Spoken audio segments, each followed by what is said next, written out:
Welcome, dear listener, to a tranquil and immersive journey back in time to the serene and intricate world of ancient Japan. Tonight, we will gently peel back the layers of popular myth and sensationalized legend to reveal a more nuanced yet profoundly compelling truth. The quiet yet immensely resilient rhythms of daily life that define the existence of two of Japan's most iconic figures, the stoic samurai and the graceful geisha. Imagine, if you will, a land of breathtaking natural beauty, where cherry blossoms drift like snow in spring, where ancient forests whisper secrets of the past, and where the rhythmic crash of ocean waves against the shore provides a constant, soothing backdrop to lives lived with profound purpose and meticulous artistry. This was a world not primarily defined by the clash of swords or the fleeting allure of entertainment, but by the steady hand of discipline, the quiet hum of artistic creation, the rhythmic rustle of silk, and a deep, abiding connection to tradition and inner harmony. As we embark on this contemplative exploration, allow your mind to drift, to envision the subtle textures, the muted colors, and the gentle sounds of a bygone age. There is no rush here, no urgency, no need for dramatic tension, only the gentle, unhurried unfolding of history, meticulously designed to soothe your thoughts, calm your spirit, and guide you towards a state of peaceful reflection. We will meticulously explore the practicalities of existence, the simple yet profound joys found in small victories, and the formidable challenges faced by these individuals who embodied the very essence of Japanese culture. From the quiet contemplation of a samurai's morning ritual, illuminating the profound dedication within, to the delicate brushstrokes of a geisha's artistic practice, every detail will be presented with a calm, measured pace, inviting you to simply observe, absorb, and allow the essence of this unique period to settle gently within you. This journey is not about the grand narratives of conflict or the larger than life figures that populate our historical imagination. Instead, it is about the intimate, often overlooked stories etched into the very fabric of everyday life. It is about the ingenious solutions born of necessity, the quiet strength found in the bonds of community, and the profound solitude that often accompanied the vastness and isolation of the Japanese landscape. We will touch upon the rigorous training that shaped the samurai's body and mind, the intricate artistry that defined the geisha's world, the simple yet sustaining nourishment that fueled their arduous days, and the meticulous rituals that brought order and beauty to their lives. Each aspect, no matter how seemingly small or mundane, contributed to the intricate and resilient tapestry of ancient Japanese existence, and each will be presented with the gentle reverence and thoughtful consideration it truly deserves. We will delve into the rhythms of their daily routines, the challenges they faced from unseen adversaries like disease and social pressures, the vital role of community in their survival, the evolving nature of their roles, and the critical importance of their traditions in connecting their lives to the wider world. So, settle in, find a comfortable space, and let the gentle current of our narrative carry you away from the clamor of the modern world. Allow the sounds of your present surroundings to fade into the background, replaced by the imagined rustle of a silk kimono, the distant clang of a blacksmith's hammer, or the soft strumming of a shamisen under a canopy of stars. We are not here to relive the past with intensity or to glorify its hardships, but to understand it with a quiet empathy, to appreciate the enduring spirit of those who shaped this unique and pivotal chapter in human history. This is an invitation to simply be, to listen, and to allow the calm, resonant echoes of ancient Japan to lull you into a state of deep tranquility and contemplation. Our journey begins now with the very foundations of their existence and the profound philosophies that govern their every step, leading us through the silent battles, the communal bonds, and the enduring legacy of a time that continues to shape us. Our journey first leads us into the disciplined and often austere world of the samurai, the elite warrior class of feudal Japan. Their lives were not merely defined by the sword, but by a profound philosophy, a rigorous code of conduct known as Bushido, the way of the warrior. This code permeated every aspect of their existence, from their martial training to their daily rituals, shaping their character, their decisions, and their very perception of the world. To understand the samurai is to understand a life lived with unwavering purpose, a constant pursuit of self-mastery, and an enduring commitment to loyalty and honor, even in the face of death. Imagine the crisp morning air of a Japanese castle town, the distant sound of a temple bell, and the quiet, focused intensity of a warrior preparing for another day of rigorous discipline. At the heart of the samurai's existence lay Bushido, a moral compass that guided their every action. It was not a written constitution in the modern sense, but a collection of unwritten principles passed down through generations, refined through practice, and embodied by the most revered warriors. While its exact tenets varied slightly over time and across different clans, several core virtues consistently formed its foundation. These virtues were not abstract concepts to be pondered, they were living principles to be embodied, practiced, and defended with one's very life. They were the unseen armor that protected the samurai's spirit, allowing them to face fear, pain, and death with a calm and resolute heart. This was the most fundamental virtue, emphasizing the importance of doing what is right, regardless of personal gain or consequence.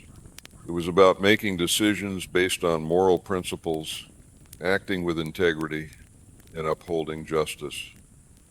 Imagine a samurai faced with a difficult choice, where personal desire might conflict with duty. Bushido demanded that they choose the path of righteousness, even if it meant personal sacrifice. This wasn't about rigid adherence to rules, but an intuitive understanding of moral truth, a deep-seated sense of what was just and honorable. More than mere bravery in battle, Bushido's courage was about living fully and authentically, facing life's challenges with an unwavering spirit. It was the courage to speak truth, to stand up for what was right, and to face one's own fears and weaknesses.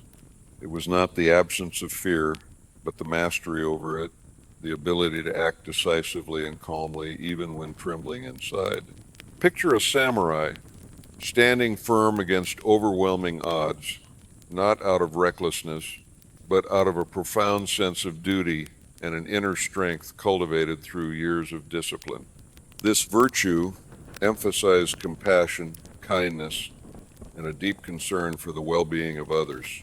A true samurai was not a ruthless killer, but a protector of the weak, a compassionate leader, and a benevolent force in society. This extended beyond their immediate family or clan, encompassing a broader sense of humanity.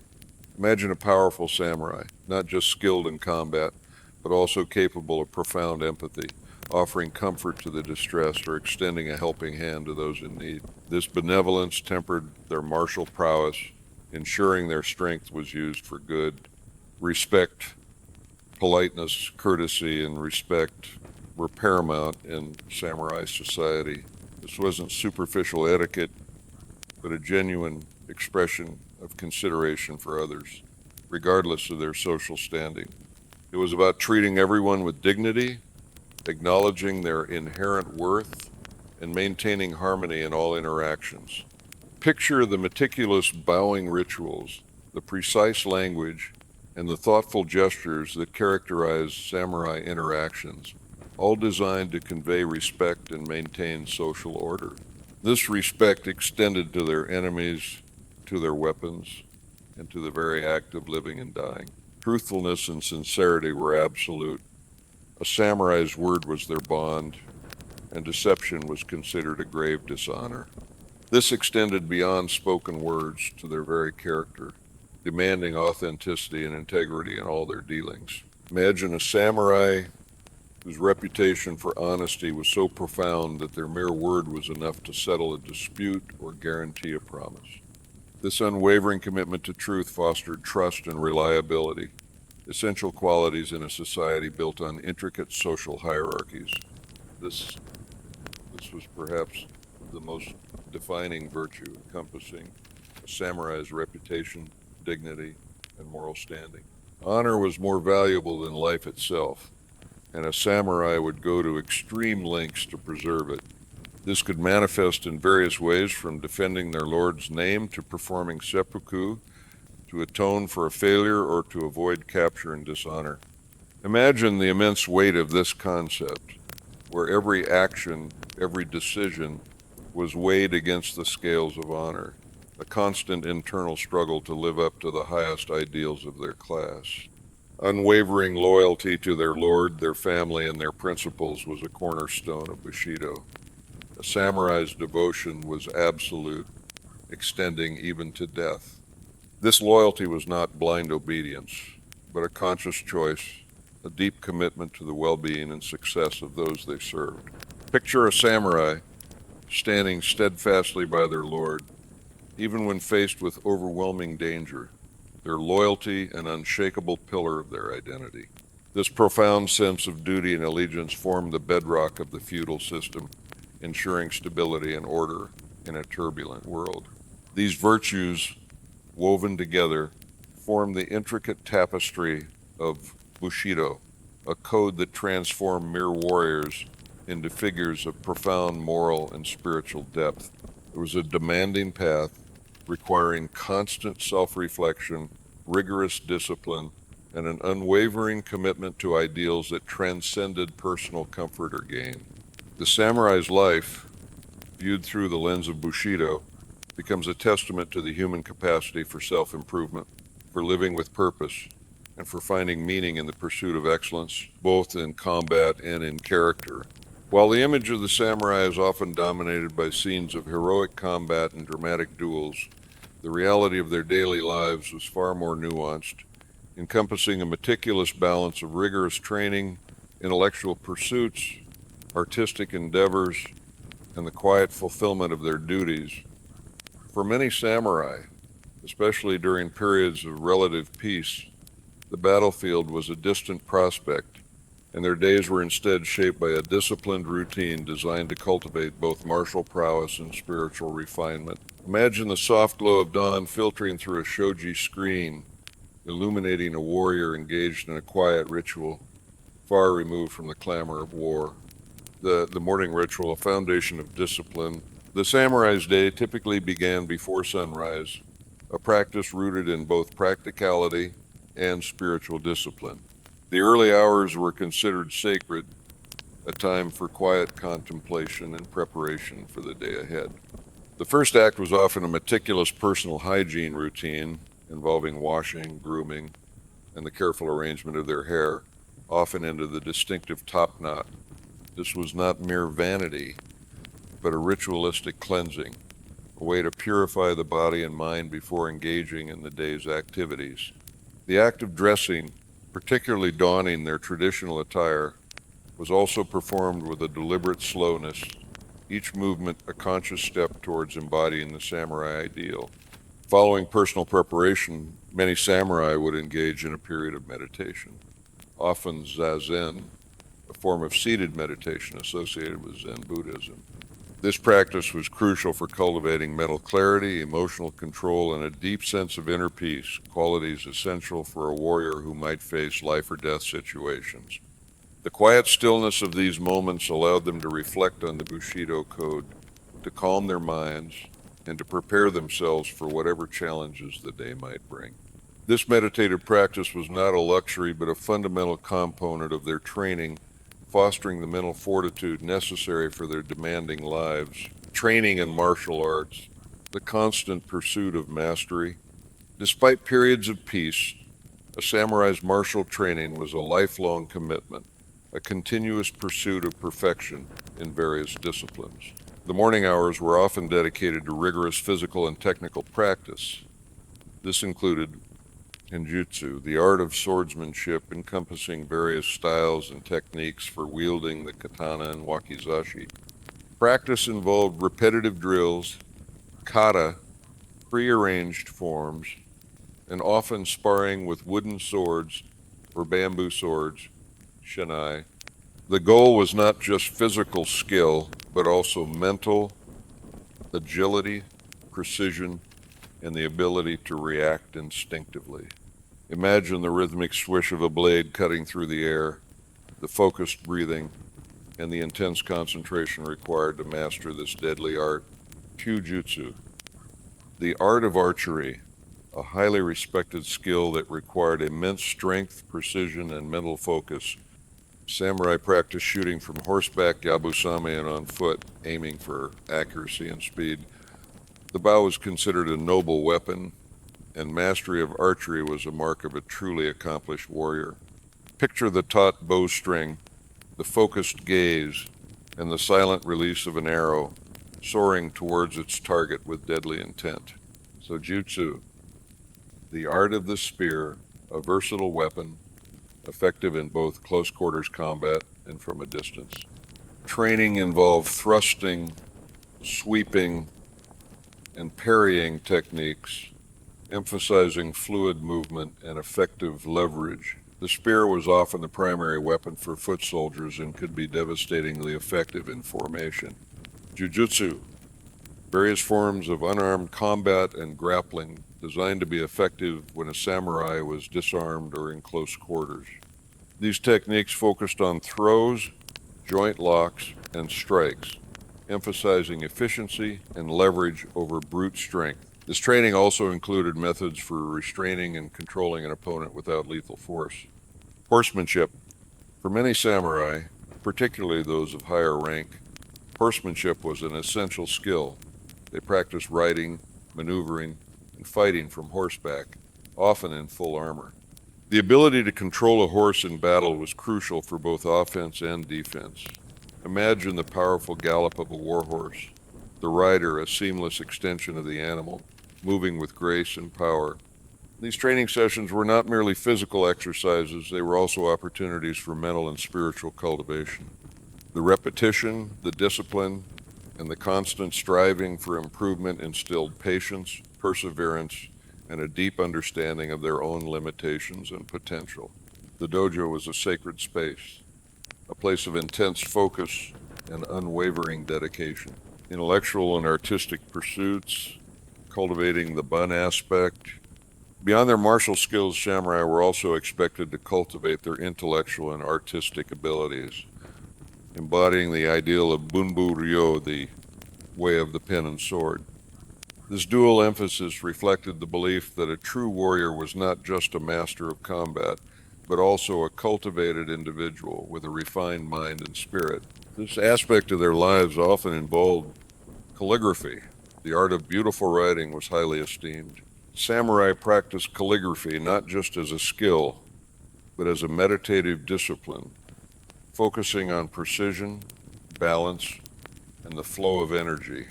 The act of writing characters with a brush and ink was a form of self-expression and a path to inner tranquility. Imagine the quiet scratch of the brush on paper, the careful formation of each stroke, a reflection of the disciplined mind.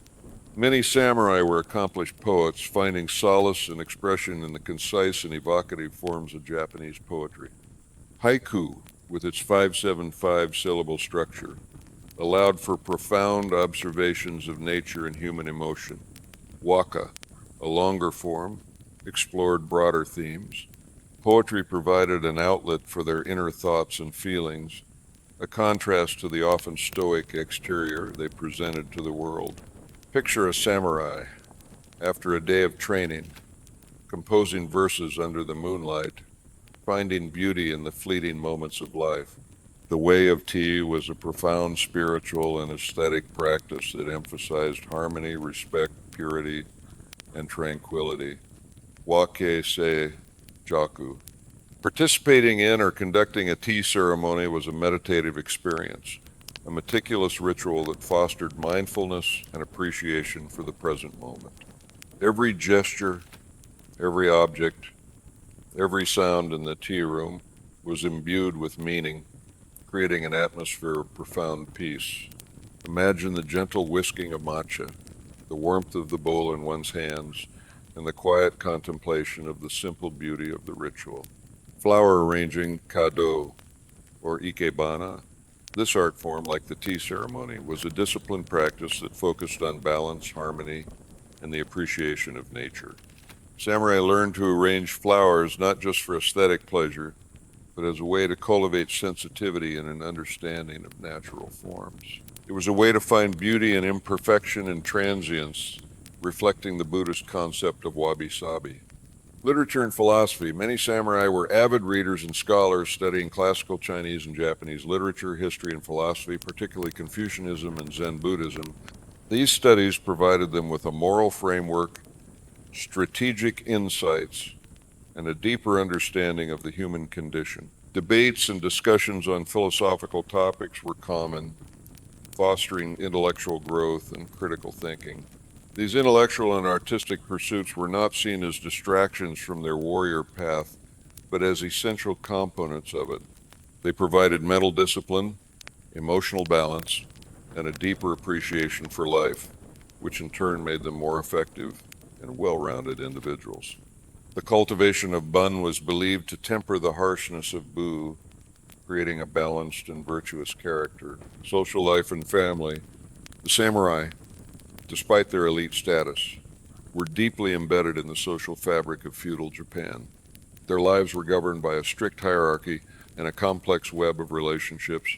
Family was paramount, and the samurai household was a microcosm of the larger society, with clear roles and responsibilities. Family structure. The samurai family was typically patriarchal, with the father as the undisputed head. Lineage and ancestry were extremely important, and maintaining the family name and honor was a primary duty. Marriages were often arranged, not for love, but for strategic alliances and to ensure the continuation of the family line. Sons were trained from a young age to follow in their father's footsteps, while daughters were educated in domestic arts, etiquette, and sometimes even martial skills, depending on the family's traditions. Role of women. While often confined to the domestic sphere, samurai women were not powerless. They managed the household, oversaw servants, and were responsible for the education of their children. Many were trained in self-defense, particularly with the naginata, and to protect their homes in the absence of their husbands. They were expected to be strong, resilient, and supportive of their husbands' duties, embodying the ideal of Ryosai Kenbo, good wife, wise mother. Their quiet strength and unwavering dedication were the bedrock of the samurai household. Relationships with lords and vassals. The samurai's primary loyalty was to their lord daimyo. This relationship was a reciprocal one. The lord provided land, stipends, and protection, while the samurai offered military service, counsel, and unwavering loyalty. This feudal bond was the cornerstone of the samurai system. Below the daimyo, samurai themselves could have vassals, creating a complex pyramid of loyalty and obligation. Maintaining these relationships through formal visits, gift-giving, and adherence to etiquette was a significant part of their social life. Community and village life. While some high-ranking samurai lived in castles or large estates, many lived in castle towns or even in rural villages, integrated into the local community. They interacted with farmers, artisans, and merchants, albeit from a position of authority. Participation in local festivals, religious ceremonies, and community events was common, reinforcing social cohesion and their role as leaders and protectors. These interactions, though formal, provided a sense of belonging and shared identity. Food and sustenance. The samurai diet, while generally healthier than that of the common peasant, was still relatively simple and focused on practicality and nutritional value. It was designed to provide energy and maintain physical condition rather than for indulgence. The emphasis was on fresh, seasonal ingredients and balanced meals. As a staple food of Japan, rice formed the foundation of the samurai diet. It was consumed at almost every meal, often in large quantities, providing essential carbohydrates. The quality of rice could vary, with higher-ranking samurai consuming finer, polished rice. Fish and seafood. Given Japan's island geography, fish and seafood were abundant and a primary source of protein. They were consumed fresh, grilled, boiled, or sometimes dried and salted for preservation. Shellfish, seaweed, and other marine products also formed part of their diet. Vegetables and pickles. A wide variety of seasonal vegetables, both cultivated and foraged, were consumed. These included daikon radish, various greens, bamboo shoots, and root vegetables. Pickled vegetables, chukamano, were a common accompaniment to meals, providing flavor and aiding digestion. These were often made in the household and varied by region and season. Soy products. Soybeans were a crucial part of the Japanese diet, processed into miso, fermented soybean paste for soup, soy sauce, and tofu. These provided protein and essential nutrients and were integral to the flavor profile of Japanese cuisine. Limited meat consumption. While hunting provided some wild game, deer, boar, fowl, the consumption of red meat was generally less common due to Buddhist dietary influences and the practicality of raising livestock. However, this varied by region and individual preference. Tea. And sake green tea was consumed throughout the day, not just during formal ceremonies, for its health benefits and refreshing qualities. Sake, a rice wine, was consumed in moderation, often during social gatherings or special occasions. Excessive drinking was generally frowned upon, as it could impair judgment and discipline. Food preparation was often simple, emphasizing the natural flavors of the ingredients. Meals were typically eaten seated on the floor, often on tatami mats, with individual bowls for rice, soup, and various side dishes. The act of eating was often a quiet, mindful affair, a moment to replenish energy and appreciate the bounty of nature. The samurai's diet reflected their disciplined approach to life, valuing sustenance and health over excessive indulgence, a quiet harmony with the natural world that sustained them. The samurai, as a warrior class, were inextricably linked to their armor and weaponry. These were not merely tools of war, but extensions of their spirit, imbued with symbolic meaning and crafted with meticulous artistry. The process of donning armor and wielding a sword was a ritual in itself, a physical manifestation of their commitment to their duty and their readiness to face destiny. Imagine the quiet clinking of lacquered plates, the subtle gleam of polished steel, and the profound weight of history held within each piece. A samurai armor, a symphony of protection and artistry. Samurai armor, known as yoroi or gusoku, in its later, more complete form, was a marvel of engineering and aesthetics, designed to offer both protection and flexibility in combat. Unlike the heavy, rigid plate armor of medieval Europe, Japanese armor was typically constructed from numerous small lacquered metal or leather plates. Laced together with colorful silk cords, this segmented construction allowed for a remarkable degree of mobility, crucial for the dynamic movements of samurai combat. The armor was also surprisingly lightweight, especially compared to its Western counterparts, enabling agility and endurance. Each component of the armor served a specific purpose. The helmet, often the most distinctive part of the armor, was a masterpiece of craftsmanship. It consisted of a bowl made of riveted plates, often adorned with elaborate crests, and our horns kuwagata, that identified the wearer and struck fear into the enemy. The neck guard shikoro protected the back of the neck, while the face mask mempo not only protected the face but also served to intimidate opponents and provided a means to tie the helmet securely. Imagine the imposing visage of a samurai warrior, their helmet a silent declaration of their identity and resolve. The cuirass, or chest protector, covering the torso. Early do were often made of horizontal plates, while later versions incorporated more solid hinged sections for greater protection. It was designed to deflect blows and absorb impact, protecting the vital organs. Armored sleeves protecting the arms and shoulders. These were typically made of chainmail or small plates sewn onto fabric, allowing for flexibility while still offering significant protection. Gauntlets, teko protected the hands. Hidate, thigh guards protecting the upper legs. These were often made of small plates or chainmail sewn onto fabric, providing protection without hindering movement.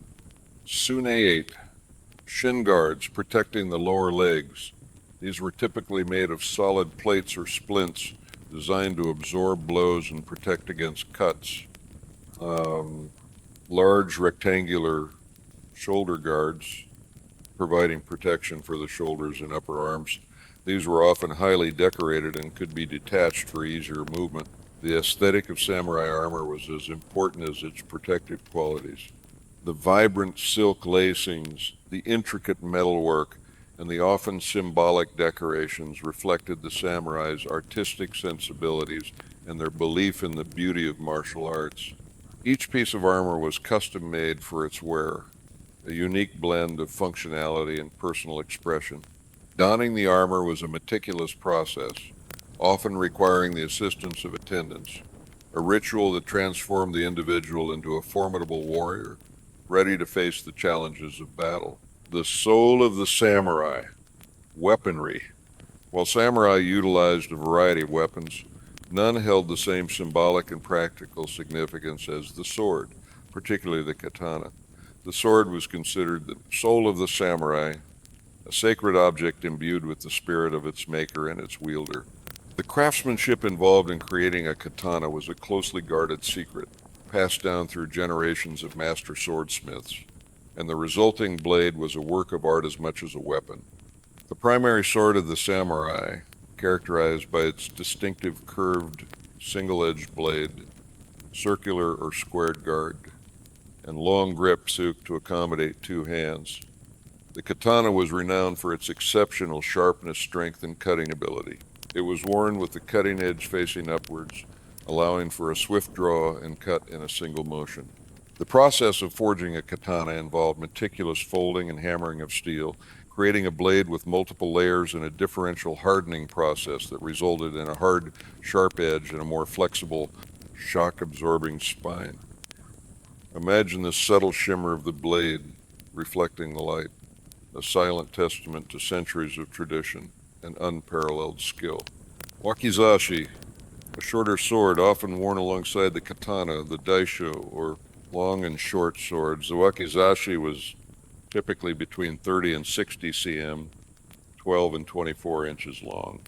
It was used for close quarters combat, for beheading defeated enemies, and for performing seppuku. While the katana was the primary weapon for open combat, the wakizashi served as a versatile secondary weapon and a symbol of the samurai's status. Hanto, a dagger typically shorter than the wakizashi, usually between 15 and 30 cm, 6 and 12 inches long. It was primarily used for stabbing in close combat, for disarming opponents, or as a utility knife. Like the katana and wakizashi, the tanto was often a beautifully crafted piece, reflecting the same high standards of metallurgy and artistry. Yumi, the Japanese longbow, a powerful and asymmetrical bow that was a primary weapon for samurai, especially in earlier periods. Its unique shape allowed for effective use from horseback and on foot. Archery was a highly respected skill requiring immense strength, precision, and mental focus. The yumi, along with the katana, was often seen as embodying the spirit of the samurai. The spear, a versatile polearm that came in many variations with different blade shapes and lengths. The yari was highly effective in both thrusting and sweeping attacks, and its reach made it a formidable weapon against both mounted and unmounted opponents. It was particularly effective in formation combat, allowing samurai to engage enemies from a distance. Naginata, a polearm with a curved blade at the end, similar to a glaive. The naginata was often associated with female warriors on the Geisha due to its effectiveness in keeping opponents at a distance, but it was also used by male samurai, particularly in earlier periods. Its long reach and sweeping cuts made it a devastating weapon in open combat. A heavy studded or spiked iron club, this blunt weapon was used for crushing armor and bones, and its sheer weight made it a formidable, if less elegant, weapon. It required immense strength to wield effectively and was often used to disable armored opponents. Yute, a specialized weapon often used by law enforcement, samurai, okapiki, or doshin, designed for disarming opponents without lethal force. It typically had a hook or guard that could trap an opponent's sword or staff, allowing for control or disarming. It was a symbol of authority and a tool for maintaining order. Beyond these primary weapons, samurai also utilized a variety of other tools and implements, including shuriken, kusarigama, sickle and chain, and various forms of armor-piercing daggers. Each weapon had its specific purpose and required dedicated training to master. The relationship between a samurai and their weapons was deeply personal, almost spiritual. The weapons were not just instruments of war, but extensions of their will, symbols of their honor, and reflections of their dedication to the warrior's path. The meticulous care given to their blades, the constant practice, and the profound respect for the tools of their trade underscored the depth of their commitment to their chosen way of life. Imagine the quiet reverence with which a samurai would clean and inspect their katana, the blade gleaming in the soft light, a silent testament to centuries of tradition and unparalleled skill. The samurai were not merely warriors. They were the ruling class of feudal Japan for centuries, shaping its political landscape, its social structure, and its cultural identity. Their influence extended far beyond the battlefield, permeating every aspect of Japanese life, from governance and law to art, philosophy, and even daily etiquette. To understand the samurai is to understand the very foundation upon which much of traditional Japanese society was built, a complex interplay of power, duty, and cultural refinement. Imagine the quiet authority of a samurai lord, his decisions rippling through the lives of thousands, his presence a constant reminder of order and tradition, political and administrative power. From the establishment of the Kamakura shogunate in 1185, the samurai, under the leadership of the shogun, effectively governed Japan, while the emperor remained a revered figurehead holding spiritual and symbolic authority. Real political power resided with the military government. This dual system, known as the bakufu, allowed the samurai to establish a centralized military rule that brought a degree of stability to a previously turbulent land. The shogun, as the supreme military commander, distributed land and titles to his loyal samurai vassals, who in turn pledged their military service and allegiance.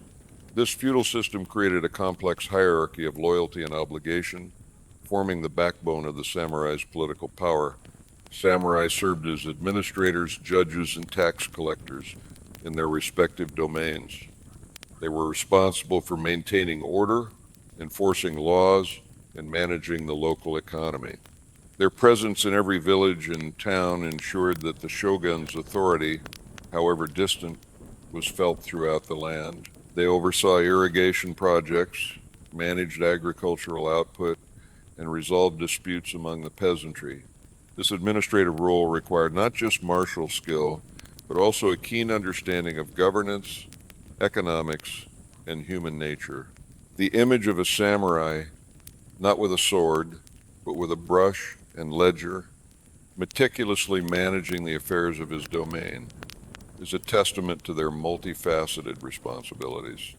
During the Edo period, 1668, a long era of relative peace under the Tokugawa shogunate, the samurai's role shifted even further from direct combat to administrative and bureaucratic duties. Many samurai became civil servants, scholars, and teachers, their martial skills becoming more symbolic than practical. They maintained their privileged status, living off stipends from their lords, but their daily lives were increasingly defined by intellectual pursuits and administrative tasks rather than warfare. This transformation, while preserving their social standing, also sowed the seeds of their eventual decline as their traditional military function became less relevant. Social hierarchy and privilege. The samurai occupied the apex of the four-tiered social hierarchy established during the Edo period, placing them above farmers, artisans, and merchants. This rigid class system was designed to maintain social order and stability. Samurai enjoyed numerous privileges, including the right to wear two swords, a symbol of their status, and their right to enforce justice. They were exempt from certain taxes and held legal authority over commoners. However, their privileges came with immense responsibilities, particularly the unwavering adherence to the Bushido Code and absolute loyalty to their lord. Their privileged status also meant a distinct lifestyle. They lived in separate districts within castle towns, often in grand residences befitting their rank. Their attire, while practical, was also refined, reflecting their social standing. They had access to better education, more diverse food, and a higher quality of life than the common populace. However, this privilege also came with strict rules and expectations, and any deviation from the Bushido Code or disloyalty to their lord could result in severe punishment, including forced suicides, seppuku, or disinheritance. Cultural influence. The samurai's influence on Japanese culture is profound and enduring. Their aesthetic sensibilities, their emphasis on discipline, and their appreciation for beauty permeated various art forms and philosophical traditions. Zen Buddhism. Zen Buddhism, with its emphasis on meditation, self-discipline, and direct experience, resonated deeply with the samurai.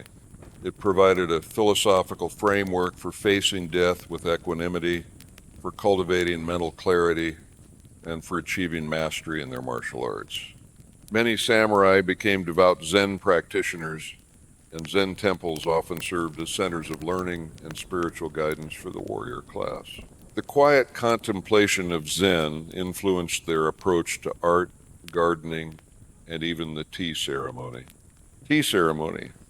While practiced by various social classes, the tea ceremony was particularly refined by the samurai. It became a ritualistic practice that embodied the principles of harmony, respect, purity, and tranquility. It was a moment of quiet respite, a space for aesthetic appreciation, and a means of cultivating mindfulness and self-control. The simplicity and profound beauty of the tea ceremony reflected the samurai's appreciation for understated elegance and spiritual depth. Gardening. Samurai often cultivated elaborate gardens, not just for aesthetic pleasure, but as a form of meditation and a reflection of their philosophical ideals. Zen gardens, with their carefully raked gravel and strategically placed rocks, were designed to evoke a sense of tranquility and to encourage contemplation. These gardens were miniature landscapes, embodying the vastness of nature and the interconnectedness of all things. Martial arts and Budo. The martial arts practiced by the samurai evolved into Budo, the way of the warrior, a holistic system that emphasized not just physical technique, but also moral and spiritual development. Modern martial arts like Kendo, Judo, and Aikido trace their roots back to samurai training, carrying forward the principles of discipline, respect, and self-mastery. The legacy of their martial prowess continues to inspire practitioners worldwide. Literature and art. Samurai contributed to and patronized various forms of literature and art. They composed poetry, haiku and waka, practiced calligraphy, and appreciated no theater and ink painting. Their aesthetic preferences often favored simplicity, austerity, and a deep connection to nature, reflecting the influence of Zen Buddhism and the Bushido Code. The concept of wabi-sabi, finding beauty in imperfection and transience, was deeply ingrained in their artistic sensibilities. In essence, the samurai were far more than just soldiers. They were the architects of a unique and enduring civilization, leaving an indelible mark on Japan's political, social, and cultural landscape. Their legacy, though complex and sometimes contradictory, continues to fascinate and inspire, a testament to the profound impact of a class that sought to embody the ideals of discipline, honor, and artistic refinement in every aspect of their lives. Our journey now takes us into a world of exquisite beauty, refined artistry, and profound dedication, the world of the geisha. Often misunderstood and romanticized, the geisha is not a mere entertainer, but a living embodiment of Japanese art and culture, a guardian of traditions passed down through centuries. Their lives are a testament to the pursuit of perfection, a meticulous cultivation of grace, and an unwavering commitment to the art of hospitality. To understand the geisha is to understand a life dedicated to beauty, discipline, and the subtle art of creating moments of perfect harmony. Imagine the soft rustle of a silk kimono, the delicate notes of a shamisen, and the quiet, focused intensity of a woman transforming herself into a living work of art. The journey to becoming a geisha is a long and arduous one, beginning at a young age and demanding years of rigorous training and unwavering dedication. It is a path of transformation, where a young girl gradually sheds her former identity to become a master of various traditional arts and a paragon of grace and refinement. This apprenticeship, known as shikomi and maiko, is a period of intense learning, discipline, and personal sacrifice, all in the pursuit of embodying the geisha ideal. The shikomi stage, the foundation of discipline. The journey typically begins in early adolescence, when a young girl, often from a humble background, is accepted into an okiya, a geisha house. This okiya becomes her new home, her school, and her family. The head of the okiya, the okasan mother, becomes her mentor and guardian, overseeing her training and development. During the initial stage, known as shikomi, the young girl is essentially a servant in the okiya. She performs daily chores, assists the senior geisha, and learns the strict rules of etiquette and hierarchy within the geisha community, Karyukai, the flower and willow world. This period is designed to instill discipline, humility, and a deep understanding of the geisha world from the ground up. It is a time of observation, of learning by watching, and of absorbing the subtle nuances of a life dedicated to art and tradition. The maiko stage, the budding flower. After a period of shikomi, typically around the age of 15, a young girl may be deemed ready to become a maiko, an apprentice geisha. This is a significant milestone marked by a formal ceremony and a dramatic transformation in her appearance.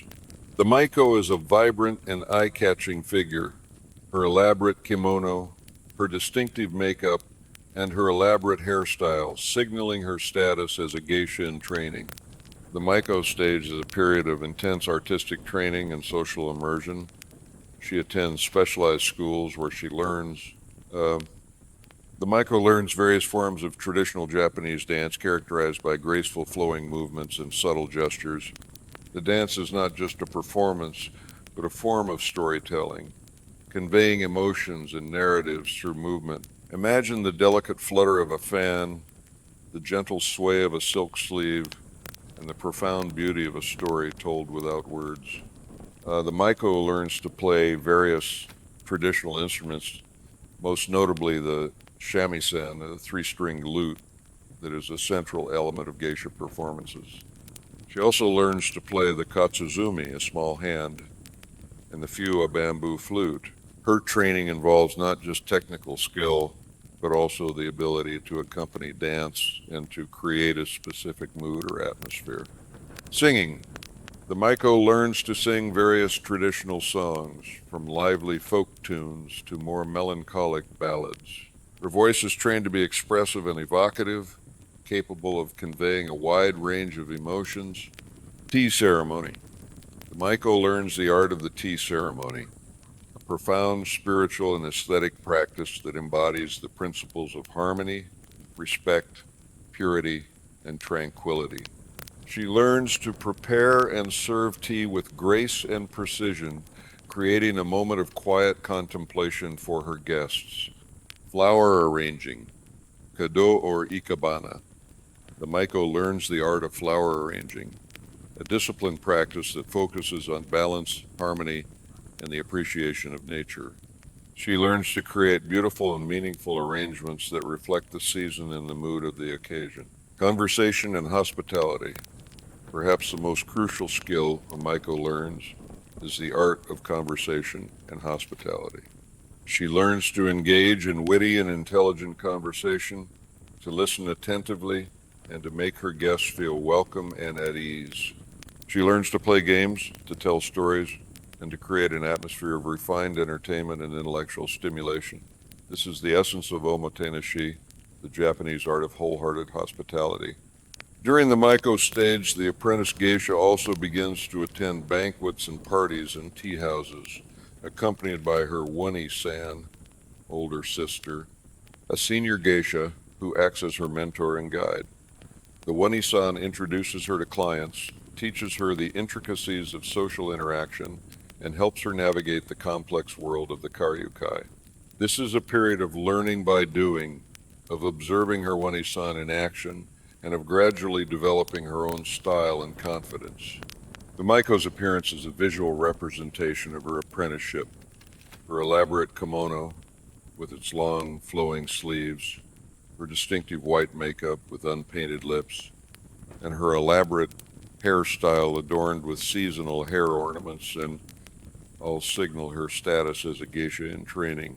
This striking appearance is designed to be both beautiful and symbolic, a living embodiment of the budding artistry within. Becoming a geisha. After several years of intensive training, typically around the age of 20, a Maiko may be deemed ready to become a full-fledged geisha. This transition is marked by a ceremony called arikai, which means turning of the collar, referring to the change from a red patterned Maiko collar to a plain white geisha collar. This ceremony signifies her graduation from apprenticeship to full professional status. Her makeup changes to a more subtle style, and her hairstyle becomes less elaborate, reflecting her maturity and refined artistry. From this point forward, she is a geisha, a master of her craft, ready to captivate and enchant her audiences with her unparalleled skills and grace. The daily life of a geisha is a meticulously structured existence, a delicate balance between artistic practice, social engagement, and the quiet moments of personal refinement. Far from being a life of leisure, it is one of constant learning, unwavering discipline, and a profound dedication to the pursuit of beauty and hospitality. Imagine the quiet hum of a traditional Japanese house, the scent of incense, and the focused concentration of a geisha preparing for her evening engagements, each movement imbued with purpose and grace. Preparation and practice. A geisha's day typically begins early, often before the city fully awakens. The initial hours are dedicated to personal preparation and the continuation of her artistic studies. This includes grooming and dressing. The process of applying the distinctive white makeup, meticulously drawing the eyebrows and lips, and arranging the elaborate hairstyle is a time-consuming ritual, often taking several hours. This transformation is not merely cosmetic, it is a mental preparation, a transition into her professional persona. Donning the layers of a silk kimono with the assistance of an attendant is also a precise art, each fold and tie contributing to the overall elegance and symbolism of her attire. The kimono itself is a work of art, often hand-painted with seasonal motifs, reflecting the time of year and the geisha's personal style. Artistic practice. Even as a full geisha, continuous practice is essential to maintain and refine her skills. Mornings are often spent honing her craft, practicing new dances, perfecting a shamisen melody, or refining her singing voice. She might also engage in calligraphy, flower arranging, or the tea ceremony, deepening her understanding and mastery of these traditional arts. This dedication to continuous improvement is a hallmark of the geisha's professionalism, ensuring that her performances remain fresh, captivating, and imbued with genuine artistry. Study and learning. A geisha's intellectual development is as important as her artistic prowess. She reads, studies current events, and engages in discussions to broaden her knowledge and enhance her conversational skills. She must be well versed in a wide range of topics, from history and literature to politics and philosophy, to engage her clients in stimulating and intelligent conversation. This intellectual curiosity ensures that she is not just a performer, but a captivating conversationalist and a source of intellectual companionship. Business and social engagements. The afternoon hours are often dedicated to business matters, appointments, and social engagements that support her professional life. Appointments and lessons. A geisha might have appointments with her patrons, dressers, or other artisans who contribute to her appearance and performances. She might also give lessons to maiko or younger geisha, passing on her knowledge and experience, thus contributing to the continuation of the geisha tradition. Errands and socializing. While not as common as in the past, a geisha might run errands or engage in social calls within the karyukai, maintaining relationships with tea house owners, other geisha, and important figures in her community. These interactions are crucial for networking, staying informed, and reinforcing her position within the geisha world. Evening, the ozoshiki and performance. The evening is when a geisha's artistry truly comes alive, as she attends ozoshiki, banquets or parties, in tea houses or private residences. These engagements are the culmination of her training and preparation, where she showcases her skills and creates an atmosphere of refined entertainment. Arrival and greetings. Upon arrival at the tea house, the geisha greets her clients with grace and humility, setting a welcoming and respectful tone for the evening. Her presence alone is often enough to elevate the atmosphere, transforming a simple gathering into a special occasion. Performance and entertainment. Throughout the evening, the geisha performs various traditional arts, dance, music, and singing, tailored to the preferences of her guests. She engages in witty conversation, plays traditional games, and ensures that her clients are entertained, relaxed, and thoroughly enjoying themselves. Her role is to create an atmosphere of elegance, intellectual stimulation, and subtle charm, making each guest feel uniquely valued and entertained. This is not about overt flirtation, but about the art of sophisticated companionship and the creation of a memorable experience. Subtlety and nuance. The geisha's art lies in its subtlety and nuance. Her movements are graceful, her expressions refined, and her conversation engaging without being overwhelming. She is a master of observation, capable of reading the mood of the room and adapting her performance to suit the occasion. Her goal is to create an atmosphere of harmony and beauty, allowing her guests to escape the pressures of the outside world and immerse themselves in a realm of refined artistry. Reflection and rest. After her evening engagements conclude, often late into the night, the geisha returns to her okiya. This is a time for quiet reflection, for unwinding from the demands of performance, and for preparing for the next day. The elaborate makeup is carefully removed, and the kimono is meticulously put away. These quiet moments of solitude allow her to transition back from her professional persona to her private self, finding peace and rest before the cycle of discipline and artistry begins anew. The arts of the geisha, a symphony of tradition and skill. The geisha's artistry is a complex and multifaceted tapestry woven from centuries of Japanese tradition, demanding not only immense talent but also unwavering dedication and continuous refinement. Each art form she masters is a discipline in itself, requiring years of rigorous training and a profound understanding of its historical and cultural significance. Together, these arts create a symphony of beauty and entertainment, designed to captivate, enchant, and transport her audience to a realm of refined aesthetic pleasure. The embodiment of emotion and narrative.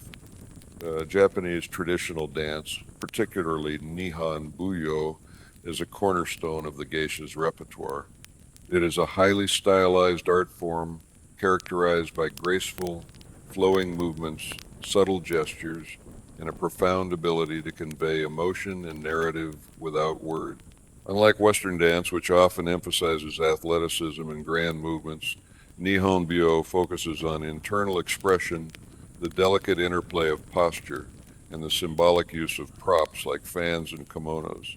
Imagine the slow, deliberate unfolding of a story through the gentle sway of a sleeve, the precise placement of a foot, or the nuanced tilt of the head. Each movement is imbued with meaning, a silent language understood by those who appreciate its subtle beauty. The geisha learns a vast repertoire of dances, ranging from lively folk dances to more somber classical pieces. Each dance tells a story, often drawn from classical Japanese literature, mythology, or historical events. The training is rigorous, focusing on posture, balance, and the precise execution of each movement. The geisha must not only master the physical techniques, but also understand the emotional depth and cultural context of each dance, allowing her to embody the characters and convey their feelings with authenticity.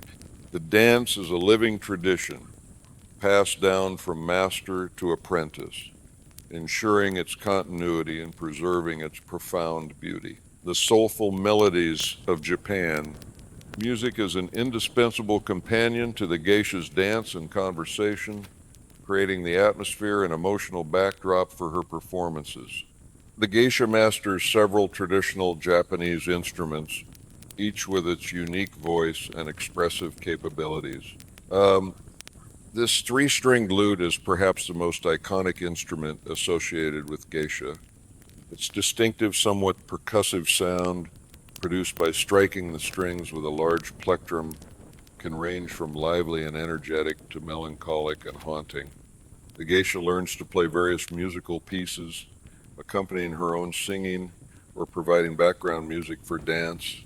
The shamisen is not just an instrument, it is a partner in her performance, capable of conveying a wide range of emotions and adding depth to her artistry. Kotsuzumi, a small hourglass-shaped hand drum, played by striking its heads with the fingers. The kotsuzumi produces a delicate, resonant sound, often used to punctuate dance movements or to add subtle rhythmic accents. Its sound is highly nuanced, requiring precise control and a deep understanding of its expressive potential. A bamboo flute producing a clear, ethereal sound. The fu is often used to create atmospheric melodies or to evoke natural sounds, adding a layer of serenity and beauty to the geisha's performances. Its gentle notes can transport the listener to tranquil landscapes or evoke a sense of profound peace. Taiko. While less common for individual geisha performances, some geisha may also learn to play the taiko, a large Japanese drum, for more energetic and dramatic performances. The taiko's powerful rhythms and resonant beats can create a sense of excitement and grandeur, showcasing a different facet of the geisha's musical versatility. The geisha's musical training is extensive, encompassing not only technical proficiency, but also the ability to improvise, to adapt to the mood of the room, and to create a seamless blend of sound and emotion. Her voice, trained to be expressive and evocative, complements her instrumental skills, allowing her to convey a wide range of feelings through song. The music she creates is a living tradition, a bridge to the past, and a testament to the enduring beauty of Japanese melodies. The poetic voice of the geisha. Singing is an integral part of the geisha's artistic expression, allowing her to convey poetic narratives and emotional depth through her voice. She learns a vast repertoire of traditional Japanese songs, including nagauta, kuta, short songs, and hauta, popular songs. These songs often tell stories of love, loss, nature, and the fleeting beauty of life, drawing from classical Japanese literature and folklore.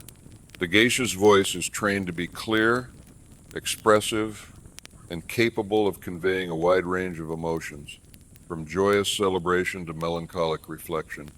Her singing is not just about hitting the right notes, it is about conveying the essence of the lyrics, bringing the stories to life through the power of her voice. Imagine the gentle lilt of a traditional Japanese melody carried on the air weaving a spell of enchantment and transporting the listener to another time and place. The art of tranquility and mindfulness. The tea ceremony, or chado, is a profound spiritual and aesthetic practice that embodies the principles of harmony, respect, purity, and tranquility. For the geisha, mastering the tea ceremony is not just about preparing and serving tea, it is about cultivating mindfulness, grace, and a deep appreciation for the present moment. Every gesture, every movement, every object in the tea room is imbued with meaning, creating an atmosphere of profound peace and contemplation.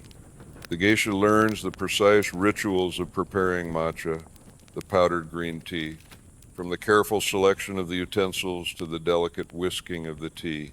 She learns to serve it with grace and precision, creating a moment of quiet beauty and shared experience for her guests.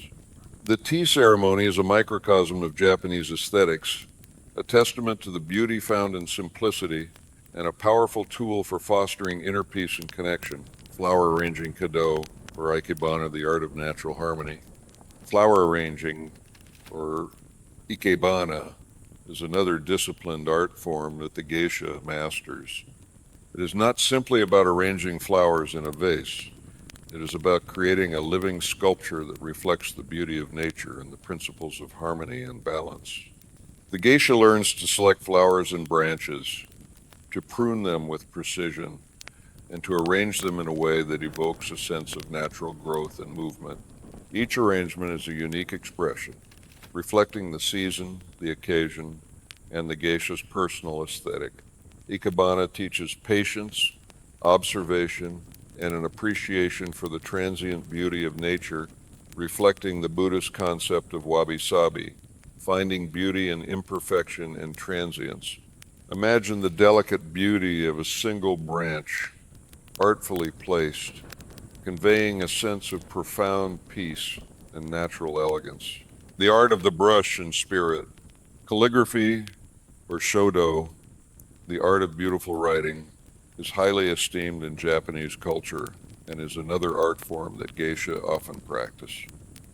It is not just about writing characters, it is a meditative discipline that focuses on precision, balance, and the flow of energy. The geisha learns to wield the brush with grace and control, creating characters that are both aesthetically pleasing and imbued with spiritual depth. The act of writing is a form of self-expression, a path to inner tranquility, and a reflection of the disciplined mind. Imagine the quiet scratch of the brush on paper, the careful formation of each stroke, a silent testament to the geisha's dedication to artistic mastery. Conversation and hospitality, omotenashi, the art of connection. Perhaps the most crucial and subtle art of the geisha is the art of conversation and hospitality, known as omotenashi. This is not about mere small talk, but about engaging in witty and intelligent conversation, listening attentively, and making her guests feel genuinely welcome, valued, and at ease. The geisha is a master of observation, capable of reading the mood of the room, understanding the preferences of her clients, and adapting her conversation and performance to suit the occasion.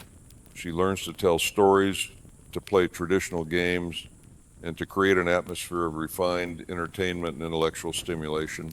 This is the essence of omotenashi, the Japanese art of wholehearted hospitality, where the host anticipates the needs of the guest and provides an experience that is both seamless and deeply personal. The geisha's ability to create a sense of connection, to foster genuine enjoyment, and to leave her guests feeling refreshed and uplifted is the true measure of her artistry. It is a subtle dance of empathy, intelligence, and grace, transforming a simple gathering into a memorable and cherished experience. Together, these arts form the rich and intricate tapestry of the geisha's world, a testament to her unwavering dedication, her profound talent, and her role as a living guardian of Japan's traditional cultural heritage. Her performances are not just entertainment, they are a profound expression of beauty, discipline, and the timeless pursuit of artistic perfection, designed to bring tranquility and joy to those who have the privilege of experiencing them. The geisha in society, beyond entertainment, a cultural pillar. The geisha, often relegated to the realm of mere entertainment and popular imagination, held a far more complex and significant role within Japanese society. They were not just performers, they were cultural pillars, guardians of traditional arts, and sophisticated companions who provided intellectual stimulation and refined hospitality. Their presence permeated various levels of society, influencing art, fashion, and social customs.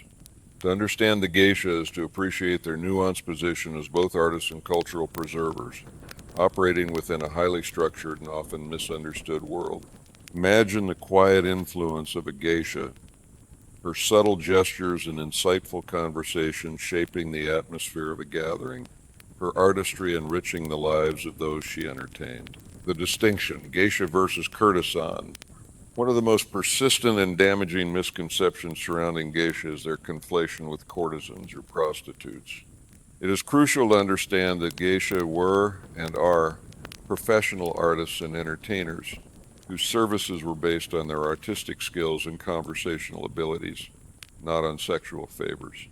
This distinction was clear and strictly maintained within Japanese society, though it has often been blurred in Western interpretations. The term itself, meaning art person or performing artist, clearly defines their profession. Their training focused on traditional Japanese arts like dance, music, singing, tea ceremony, and conversation. Their value lay in their artistic talent and their ability to create a refined and intellectually stimulating atmosphere. They were paid for their time and their artistic services, not for sexual acts. While some geisha might have had personal relationships with patrons, these were private matters and not part of their professional duties. The Okiya geisha strictly enforced rules against prostitution, as it would tarnish the reputation of the geisha and the establishment. Um, Iran and Yujo, these were the terms for high-ranking courtesans and prostitutes, respectively. They operated in licensed pleasure districts, and their services explicitly included sexual acts. While they were also often skilled in arts and entertainment, their primary function was different from that of geisha. Their attire, makeup, and hairstyles were also distinct, designed to be overtly alluring and to signal their profession. The confusion often arises because both geisha and courtesans operated in similar entertainment districts and both were skilled in various arts. However, their fundamental roles and the nature of their services were entirely separate. Cultural preservation and transmission, geisha played a crucial role in preserving and transmitting traditional Japanese arts and culture, particularly during periods of modernization when many traditional forms were at risk of being lost. They were living repositories of knowledge, maintaining the authenticity and integrity of classical dance forms, musical styles, and ceremonial practices. Their dedication ensured that these intricate and often subtle arts continued to thrive and evolve, passed down from one generation of geisha to the next. Um, they were, in essence, cultural conservators ensuring the continuity of Japan's rich artistic heritage. Living museums, geisha districts, particularly in Kyoto, where geisha are known as geiko, functioned as living museums where traditional architecture, customs, and artistic practices were meticulously maintained. The tea houses where geisha performed were often centuries old, preserving the aesthetic and atmosphere of bygone eras. The very existence of the geisha community provided a space where traditional arts could be practiced, refined, and appreciated away from the pressures of rapid modernization. Mentorship and apprenticeship. The rigorous apprenticeship system from shikomi to maiko to full geisha ensured the faithful transmission of artistic knowledge and cultural practices. Senior geisha acted as mentors, patiently guiding their apprentices through years of training, instilling not just technical skills but also the philosophical, and aesthetic principles underlying each art form. This direct, hands-on transmission of knowledge was vital for preserving the nuances and subtleties of traditional arts that could not be learned from books alone. Adaptation and evolution. While deeply rooted in tradition, geisha arts were not static. Geisha often adapted their performances to incorporate contemporary themes or to cater to the evolving tastes of their patrons, ensuring the arts remained relevant and engaging. This ability to balance tradition with innovation allowed the geisha community to survive and thrive through significant historical changes, demonstrating their adaptability and their commitment to keeping their art forms alive. Social and political influence. While geisha did not hold formal political power, their unique position within society often granted them a subtle yet significant influence. Their interactions with powerful patrons, politicians, businessmen, artists, and intellectuals provided them with access to information and a platform for discreet influence. They were often privy to confidential discussions and could act as informal intermediaries or confidantes. Their ability to create a relaxed and trusting atmosphere made them ideal companions for sensitive conversations or negotiations. Networking hubs. Tea houses and geisha districts served as important networking hubs where influential figures from various sectors of society could meet, socialize, and conduct business in a private and discreet environment. Geisha, with their keen observational skills and ability to facilitate conversation, often played a crucial role in these interactions, acting as social lubricants and fostering connections between individuals who might not otherwise interact. Confidantes and counselors. Many geisha developed deep, trusting relationships with their long-term patrons, becoming trusted confidantes and even informal counselors. Their intelligence, discretion, and understanding of human nature made them valuable listeners and advisors. While they did not directly participate in political decision-making, their insights and perspectives could subtly influence the opinions and actions of powerful individuals. Cultural ambassadors. In modern times, geisha have also served as cultural ambassadors, representing Japan's traditional arts and hospitality to a global audience. Their performances and appearances at international events have helped to dispel misconceptions and to showcase the beauty and depth of Japanese culture, contributing to a greater understanding and appreciation of their unique heritage. Economic impact. The geisha community also had a significant economic impact, supporting a vast ecosystem of related industries and artisans. The production of elaborate kimonos, intricate hair ornaments, musical instruments, and specialized makeup all contributed to the livelihoods of numerous craftsmen and businesses. The tea houses themselves were thriving enterprises, employing cooks, servants, and other staff. The geisha economy was a vital part of the urban landscape, particularly in cities like Kyoto, providing employment and sustaining traditional crafts that might otherwise have faded away. In essence, the geisha were far more than just entertainers. They were complex, multifaceted figures who played a vital role in Japanese society. They were artists, cultural preservers, social facilitators, and economic contributors, embodying a unique blend of tradition, discipline, and refined artistry. Their legacy, though often shrouded in misconception, continues to fascinate and inspire, a testament to the enduring power of beauty, grace, and the human spirit's dedication to the pursuit of excellence. To truly appreciate the daily life of a samurai, it is essential to delve deeper into the tangible aspects of their existence, the homes they inhabited, the clothes they wore, and the food that sustained them. These elements, while seemingly mundane, were meticulously designed to reflect their status, their values, and the practicalities of their disciplined lives. Imagine the quiet elegance of a samurai residence, the subtle rustle of silk, and the simple yet nourishing meals that fueled their bodies and minds. A blend of functionality and aesthetics. The homes of samurai varied significantly depending on their rank, wealth, and the period in which they lived. High-ranking daimyo resided in grand castles, fortified complexes that served as both military strongholds and administrative centers. These castles were not just defensive structures, they contained elaborate living quarters, gardens, and administrative offices, reflecting the daimyo's power and influence. Imagine the vastness of a castle, its stone walls rising majestically, its interior a labyrinth of wooden corridors and tatami-matted rooms, each designed with a purpose. Lower-ranking samurai, particularly during periods of peace, often lived in more modest residences within castle towns or in rural areas. These homes, while simpler, still adhered to the principles of Japanese architecture, emphasizing harmony with nature, functionality, and a minimalist aesthetic. Key features included shoji and fusuma, sliding paper screens that served as walls, doors, and windows. Shoji, made of translucent paper, allowed soft, diffused light to enter, creating a serene atmosphere. Fusuma, opaque and often decorated with paintings, could be removed to reconfigure rooms, allowing for flexible living spaces. This adaptability reflected the transient nature of life and the importance of efficient use of space.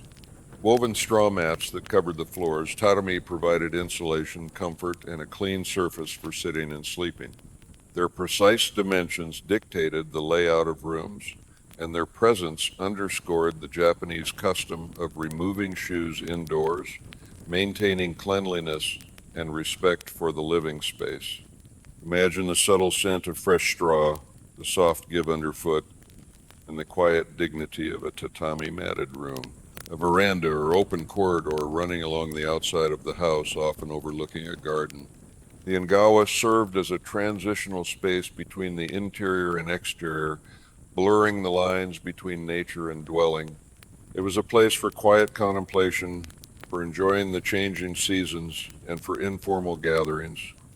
Imagine sitting on the Ingawa, sipping tea, and listening to the gentle sounds of the garden. Even modest samurai homes often featured a small garden, designed not just for beauty but for contemplation. Zen gardens, with their carefully raked gravel and strategically placed rocks, were miniature landscapes designed to evoke a sense of tranquility and to encourage meditation. Larger gardens might include ponds, streams, and carefully cultivated trees, creating a harmonious natural environment that reflected the samurai's appreciation for nature and their philosophical ideals. Minimalist interior. Samurai homes were characterized by a minimalist aesthetic with sparse furnishings and an emphasis on natural materials.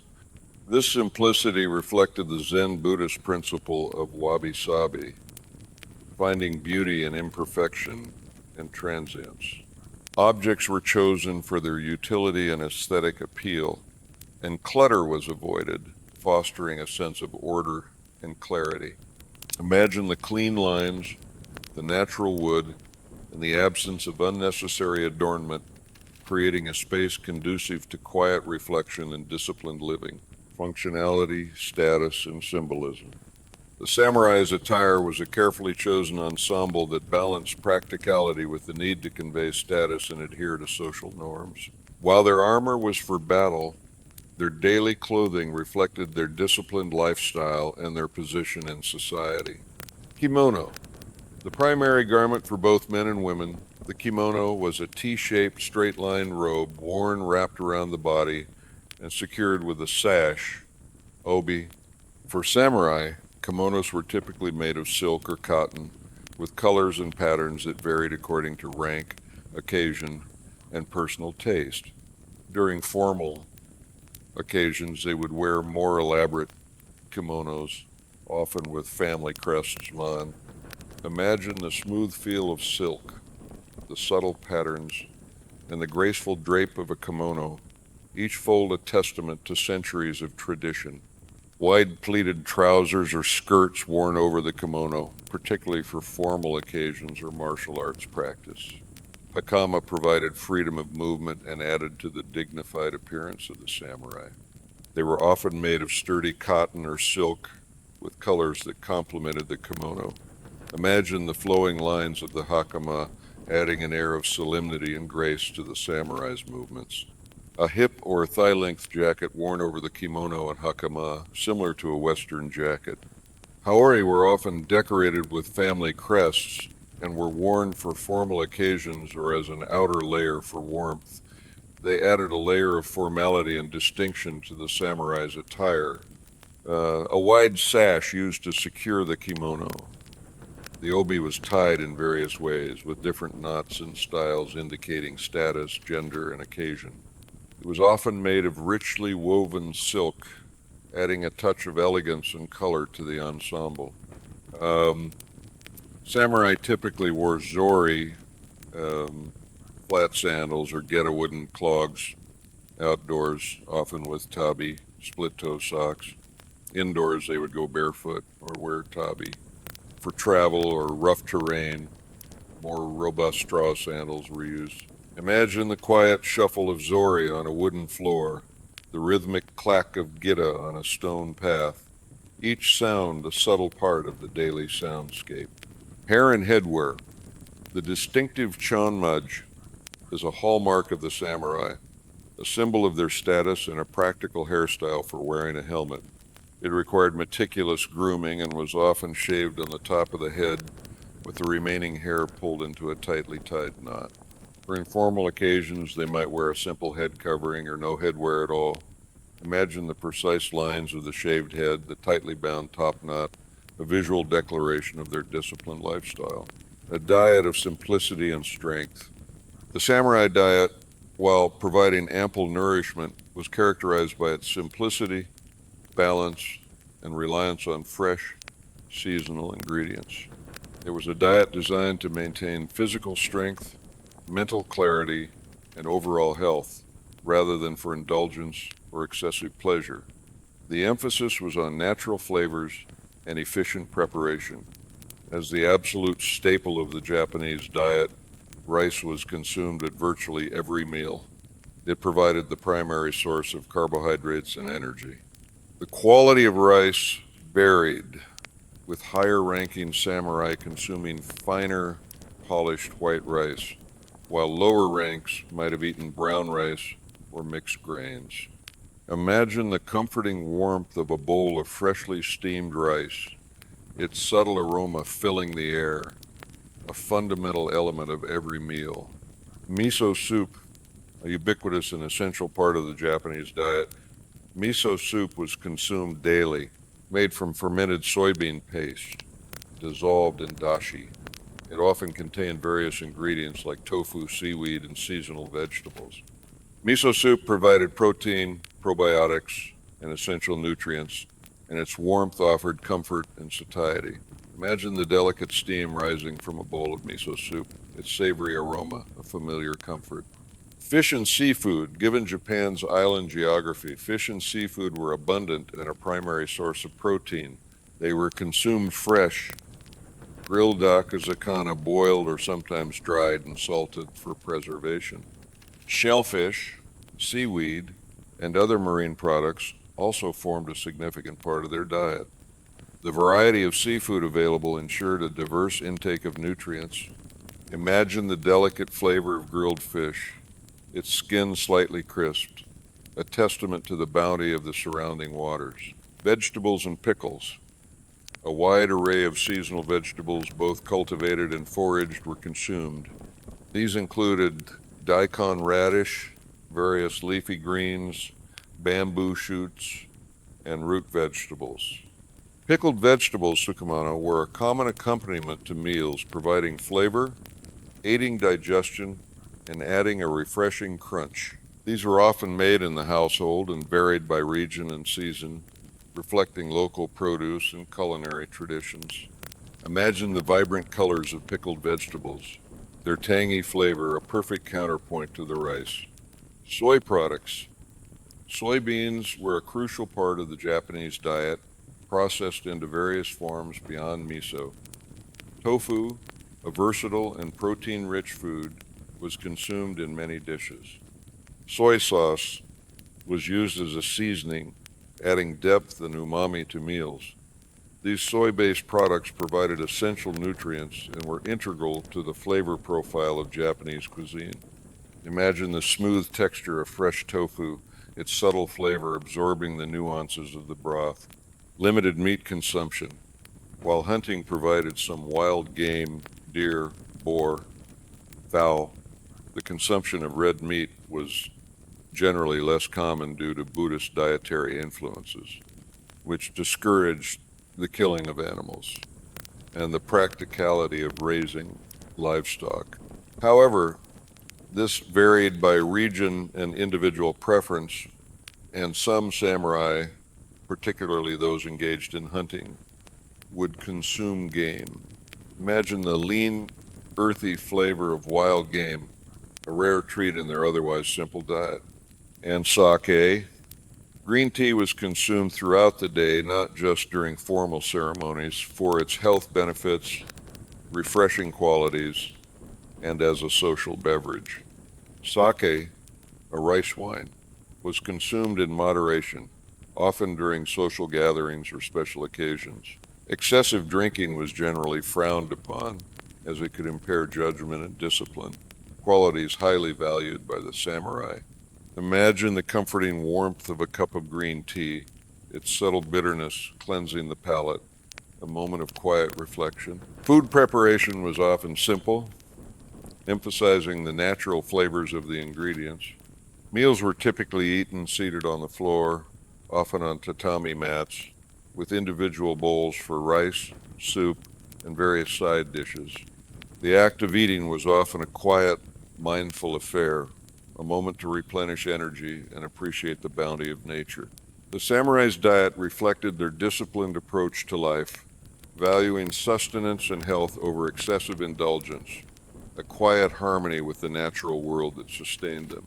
This careful attention to diet was an integral part of their overall discipline, ensuring their bodies and minds were always prepared for the demands of their lives. To truly appreciate the intricate life of a geisha, it is essential to delve deeper into the tangible aspects of their existence. The okiya they called home, the exquisite kimono that adorned them, and the culinary traditions that nourished their bodies and spirits. These elements, far from being mere backdrops, were integral to their identity, their artistry, and their profound connection to Japanese culture.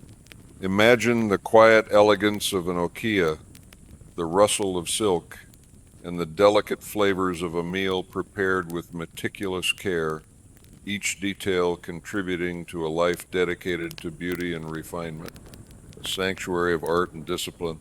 The okiya, or geisha house, was more than just a residence.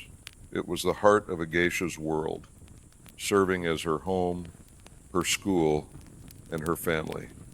It was a sanctuary where the traditions of the karyukai flower and willow world were meticulously preserved and passed down through generations. The atmosphere within an okiya was one of disciplined tranquility, a space where young apprentices Shikomi and Maiko learned from their elders, and where established geisha honed their craft and found respite from their demanding professional lives. Imagine the serene ambiance of an okiya, its wooden floors polished to a sheen, the faint scent of incense lingering in the air, and the quiet dedication that permeated every corner. Structure and layout. An okiya typically consisted of traditional Japanese rooms, often with tatami mat flooring, shoji paper screens, and fusuma sliding doors.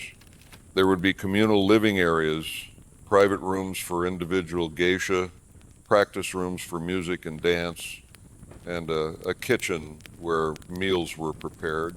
The layout was designed to facilitate both communal living and individual study, providing spaces for both rigorous training and quiet contemplation. The simplicity of the decor often belied the profound artistry and discipline practiced within its walls. The okasan, the head of the okiya, known as the okasan literally, was the central figure of the okiya. She was typically a former geisha herself, possessing a deep understanding of the karyukai and the intricacies of the profession. The okasan was responsible for managing the okiya, overseeing the training of the maiko, arranging engagements for the geisha, and handling all financial matters. She was the matriarch, mentor, and financial manager, providing guidance, support, and discipline to the geisha under her care. Her role was crucial in ensuring the success and reputation of the okiya and its inhabitants. Imagine the quiet authority of the okaasan, her wisdom and experience guiding the young women under her wing, her presence a steady anchor in their demanding lives. Oni-san, each Maiko was assigned an Oni-san, older sister, a senior geisha who acted as her direct mentor and guide. The one Isan introduced the Maiko to clients, taught her the nuances of social interaction, and helped her navigate the complex world of the tea houses. This mentorship was a vital part of the apprenticeship, providing practical guidance and emotional support. The bond between an Oni-san and her Maiko was often deep and enduring, a testament to the shared journey and mutual respect. Imagine the gentle guidance of an Oni-san, her experienced hand leading her Maiko through the intricate dance of social engagement. Community and support. The okiya fostered a strong sense of community and sisterhood among its residents. Geisha and Maiko lived, trained, and often performed together, forming close bonds of camaraderie and mutual support. This communal living provided a stable and nurturing environment, essential for navigating the demanding and often competitive world of the Karyukai. The okiya was a place of shared experiences, of triumphs and challenges, where each woman contributed to the collective well-being and artistic excellence of the house. A kimono, a canvas of art and identity. The kimono, the traditional Japanese garment, was more than just clothing for a geisha. It was a central element of her artistry, a canvas for self-expression, and a powerful symbol of her identity.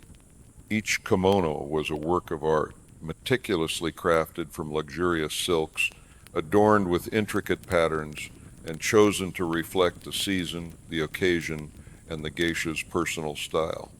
Imagine the soft rustle of silk, the vibrant colors, and the exquisite embroidery of a kimono, each detail telling a story.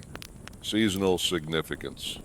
Geisha kimonos were chosen with meticulous attention to the changing seasons. Patterns of cherry blossoms adorned spring kimonos, while autumn leaves graced those worn in fall. This seasonal sensitivity reflected the Japanese appreciation for nature and the transient beauty of life. The choice of kimono was a subtle art in itself, a way for the geisha to connect with the natural world and to convey a sense of harmony and aesthetic awareness. Fabric and craftsmanship. Kimonos were typically made from the finest silks, often hand-woven and hand-painted by master artisans. The intricate embroidery, dyeing techniques, and weaving patterns were a testament to centuries of Japanese textile tradition. The quality and artistry of a geisha's kimono were a reflection of her status in the okiya's prosperity.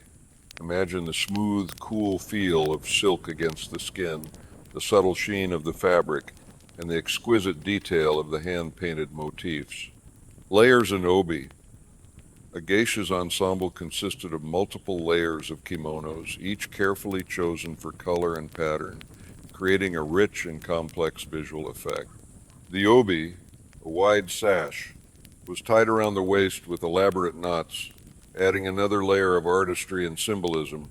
The way the obi was tied, its color, and its pattern could convey subtle messages about the geisha's status, her mood, or the occasion. Imagine the meticulous process of dressing, each layer carefully adjusted, each knot precisely tied, transforming the geisha into a living work of art. Hair and makeup. The geisha's distinctive hair and makeup were integral to her overall appearance. Maiko wore elaborate hairstyles, adorned with seasonal hair ornaments, and while full geisha adopted a more subdued style. The white makeup shiroi and meticulously drawn eyebrows and lips were a form of artistic expression, designed to create a mask-like effect that enhanced their stage presence and highlighted their features under traditional lighting. Imagine the stark contrast of the white face against the vibrant kimono, the delicate lines of the eyebrows, and the precise curve of the lips, each element contributing to a captivating aesthetic. Um, Culinary traditions, nourishment for body and soul. The geisha's diet, while not as strictly disciplined as that of a samurai, was still characterized by a focus on fresh, seasonal ingredients, balanced nutrition, and an appreciation for the subtle flavors of Japanese cuisine. Meals were often prepared within the okiya, emphasizing healthy and nourishing dishes that provided the energy needed for their demanding schedules. Imagine the delicate aromas wafting from the kitchen, the vibrant colors of fresh ingredients, and the quiet enjoyment of a meal shared in harmony. Seasonal and local ingredients. The geisha's diet heavily emphasized seasonal and local ingredients, reflecting the Japanese culinary philosophy of shun, which celebrates the peak freshness and flavor of ingredients at their optimal time. This meant a varied diet throughout the year, with dishes adapting to the bounty of each season. Imagine the crispness of spring vegetables, the sweetness of summer fruits, and the richness of autumn harvests, each a reflection of nature's rhythm. Rice and miso soup. As with most Japanese diets, rice was the staple, consumed at almost every meal. Miso soup, with its rich umami flavor and nutritional benefits, was also a daily essential, often accompanied by various seasonal ingredients. These provided a comforting and nourishing base for their meals. Imagine the comforting warmth of a bowl of miso soup, its subtle aroma, a familiar comfort. Fish and seafood, given Japan's island nation status, fish and seafood were abundant and a primary source of protein. They were prepared in various ways, grilled, simmered, or served as sashimi, showcasing the freshness and quality of the ingredients. Seaweed and other marine products also formed a significant part of their diet, providing essential minerals and vitamins. Imagine the delicate texture of fresh fish, its natural flavors enhanced by simple preparation. Vegetables and pickles. A wide variety of fresh and pickled vegetables, sukumano, were consumed, providing fiber, vitamins, and a refreshing counterpoint to richer dishes. These were often prepared in-house, reflecting regional specialties and family recipes. Imagine the vibrant colors of a vegetable medley, each bite a burst of fresh flavor. Green tea was consumed throughout the day, not just during formal ceremonies. It was valued for its health benefits, its refreshing qualities, and its role in promoting mental clarity and focus. The act of drinking tea was often a moment of quiet contemplation, a brief respite in a busy day. Imagine the soothing warmth of a cup of green tea, its subtle bitterness cleansing the palate. Sake in moderation. While sake was often served during banquets and social engagements, geisha consumed it in moderation, maintaining their composure and professionalism. Their role was to facilitate the enjoyment of their guests, not to indulge excessively themselves. Imagine the delicate clink of sake cups, the gentle warmth of the rice wine, enjoyed as part of a refined social experience. Food preparation within the okiya was often a communal effort, with the okasan or senior geisha overseeing the kitchen. Meals were typically simple, healthy, and aesthetically pleasing, reflecting the geisha's appreciation for beauty in all aspects of life. The act of eating was often a quiet, mindful affair, a moment to replenish energy and appreciate the bounty of nature, preparing them for the demanding artistic and social engagements that defined their lives. This meticulous attention to their domestic world underscored the geisha's commitment to a life of balance, beauty, and unwavering discipline. The story of the samurai is not a static one. It is a dynamic narrative that spans centuries of Japanese history, marked by periods of intense warfare, profound peace, and dramatic social transformation. Their evolution from provincial warriors to the ruling elite, and their eventual decline, reflects the broader currents of Japanese society and the enduring impact of political, economic, and cultural shifts. Imagine the slow, inexorable march of time shaping and reshaping the destiny of a warrior class, their legacy echoing through the ages, Origins and early development, Heian period, 794, 1185. The earliest roots of the samurai can be traced back to the Heian period, a time when the imperial court in Kyoto held nominal power, but effective control over the provinces was often tenuous. The term samurai itself derives from the verb saburao, meaning to serve or to attend, initially referring to retainers who served the imperial court. However, as the central government weakened, powerful aristocratic families and religious institutions began to raise their own private armies to protect their estates and interests. These early warriors were not yet the highly disciplined, philosophically driven samurai of later periods. They were often rough, provincial fighters, skilled in archery and horsemanship, whose primary loyalty was to their local lords. During this period, the foundations of what would become the samurai class were laid.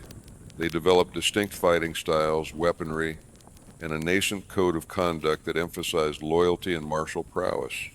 The constant skirmishes between rival clans and the need to suppress banditry honed their skills and increased their importance. The imperial court, increasingly reliant on these provincial warriors to maintain order, inadvertently ceded more and more power to them. This gradual shift of power from the aristocratic court to the military class set the stage for the emergence of a warrior-dominated society. Imagine the vast, untamed landscapes of early Japan, where small bands of armed men, loyal to their local chieftains, carved out their existence through strength and cunning, slowly but surely laying the groundwork for a new social order. The age of warrior rule, Kamakura 1185-1333, and Muromachi 1336-1573. Shogunates. The establishment of the Kamakura shogunate in 1185 by Minamoto no Yoritomo marked a pivotal moment in Japanese history, the formal ascendancy of the samurai class. Yoritomo, after defeating his rivals in a series of bloody conflicts, established a military government, Bakufu, in Kamakura, effectively shifting the center of political power away from the imperial court in Kyoto. This marked the beginning of nearly 700 years of samurai rule, during which the shogun, as the supreme military commander, held de facto control over the country. The emperor remained a symbolic figure, but real power lay with the warrior class. During the Kamakura period, the samurai solidified their position as the ruling elite. The Bushido Code began to take more concrete form, emphasizing loyalty to one's lord, honor, and martial discipline.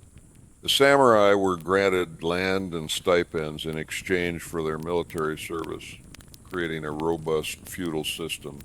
This era also saw the rise of Zen Buddhism, which resonated deeply with the samurai due to its emphasis on self-discipline, meditation, and facing death with equanimity. Zen provided a spiritual framework that complemented their martial training, fostering mental clarity and emotional control. Imagine the stern, disciplined faces of the Kamakura samurai, their lives dedicated to the sword and the pursuit of inner peace, forging a new identity for Japan. The Muromachi period, which followed the fall of the Kamakura shogunate, was characterized by a more decentralized form of samurai rule.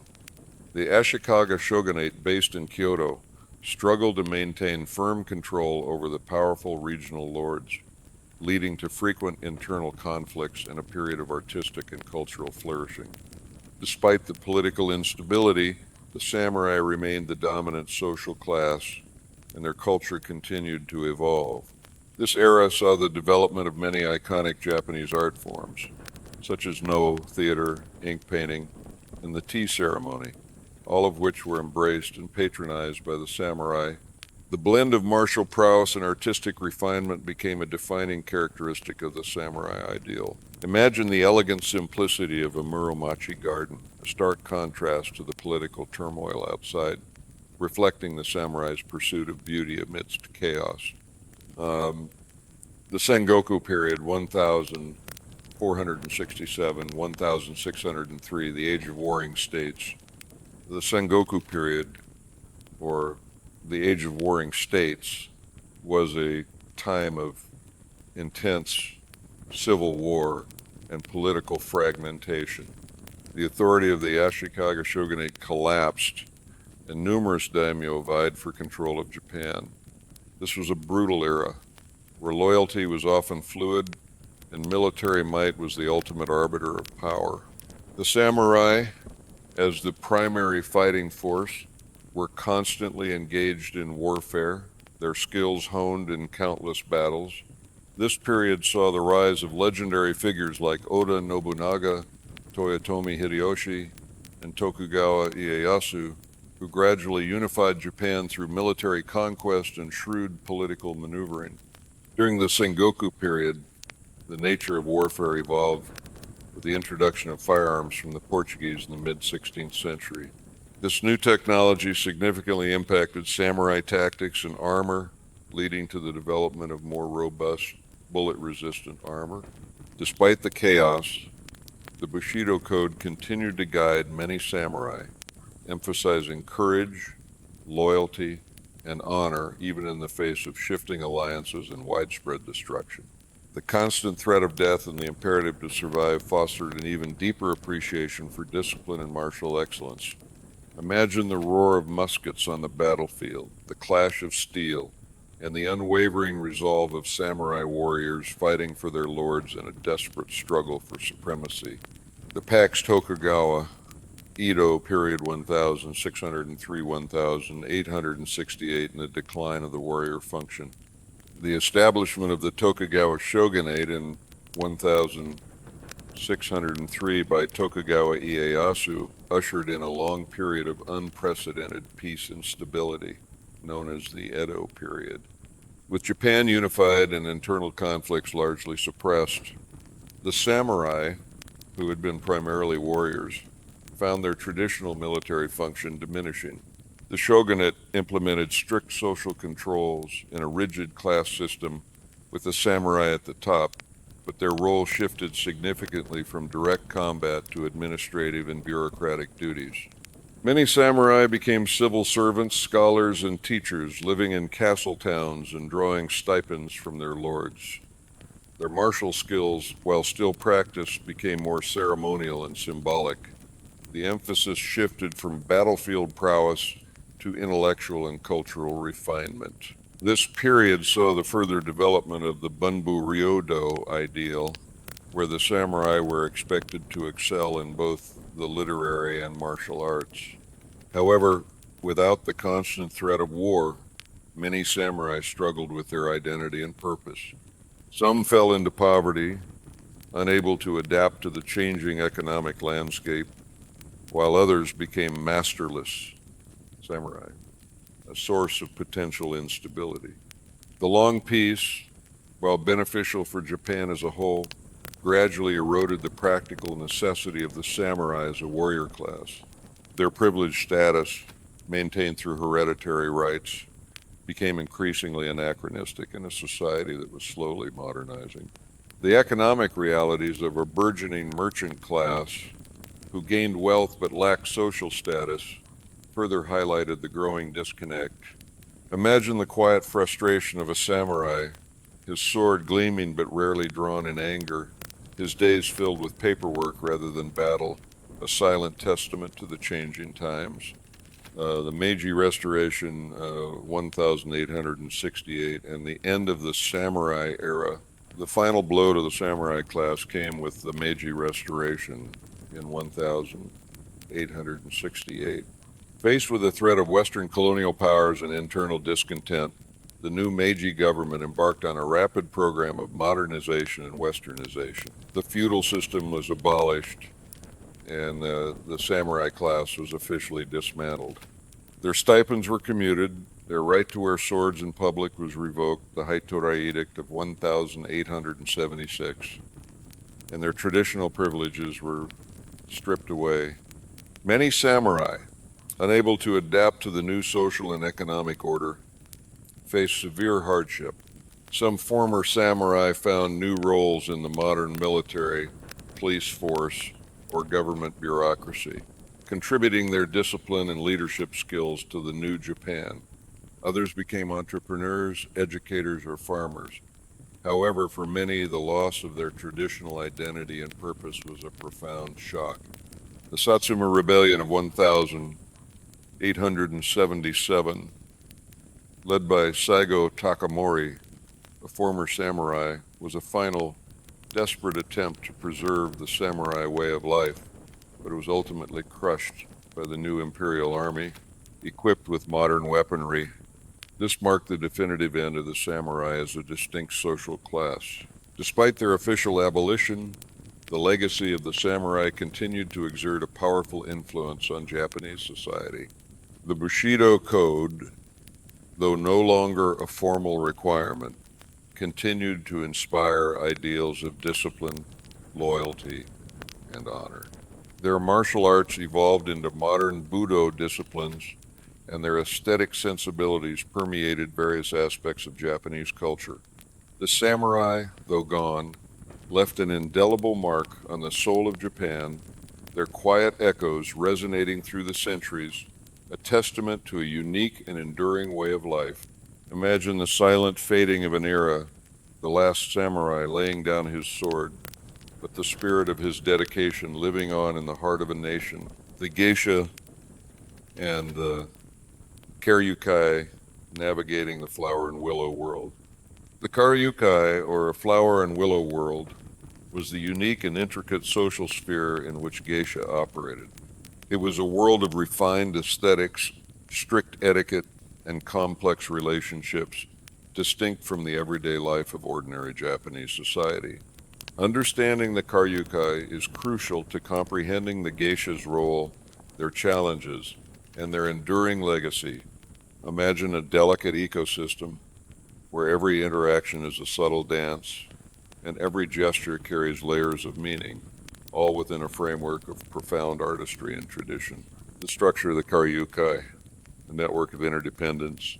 The karyukai was a self-contained community, a network of interdependent establishments and individuals, all contributing to the creation and maintenance of the geisha arts. At its heart were the okiya, geisha houses, the residences and training centers for geisha and maiko. Surrounding them were other vital establishments. Ochaya, tea houses were the primary venues where geisha performed and entertained their clients. These were exclusive establishments, often centuries old, known for their refined atmosphere, exquisite cuisine, and discreet service. Ochaya owners acted as intermediaries, arranging appointments for geisha with their clients and managing the financial transactions. They were the gatekeepers of the karyukai, ensuring its smooth operation and maintaining its reputation. Imagine the hushed elegance of an ochaya, the soft glow of lanterns, and the anticipation of an evening filled with artistry and conversation. Kenban, the geisha registry office, a central administrative body that managed the geisha community. The kenban was responsible for registering geisha, overseeing their training, and ensuring adherence to the rules and regulations of the karyukai. It also served as a booking agency, dispatching geisha to tea houses and private engagements. The kenban played a crucial role in maintaining the order and integrity of the geisha world, ensuring that standards of artistry and conduct were upheld. The tea house owners, often women who ran the ochaya, they were powerful figures within the karyukai, acting as hosts, managers, and often confidantes to both geisha and clients. They had a deep understanding of the social dynamics of the flower and willow world and played a vital role in matchmaking geisha with suitable patrons. Imagine the astute gaze of an ochaya-san, her quiet presence overseeing every detail, ensuring the comfort and satisfaction of her guests. Wealthy and influential men who supported geisha, often financially, in exchange for their companionship and artistic services. A dana was not necessarily a lover, but a patron who provided financial stability and social connections, allowing the geisha to focus on her art. This relationship was based on mutual respect and often lasted for many years, forming a significant bond within the Karyukai. Imagine the quiet understanding between a geisha and her dana, a relationship built on shared appreciation for art and culture.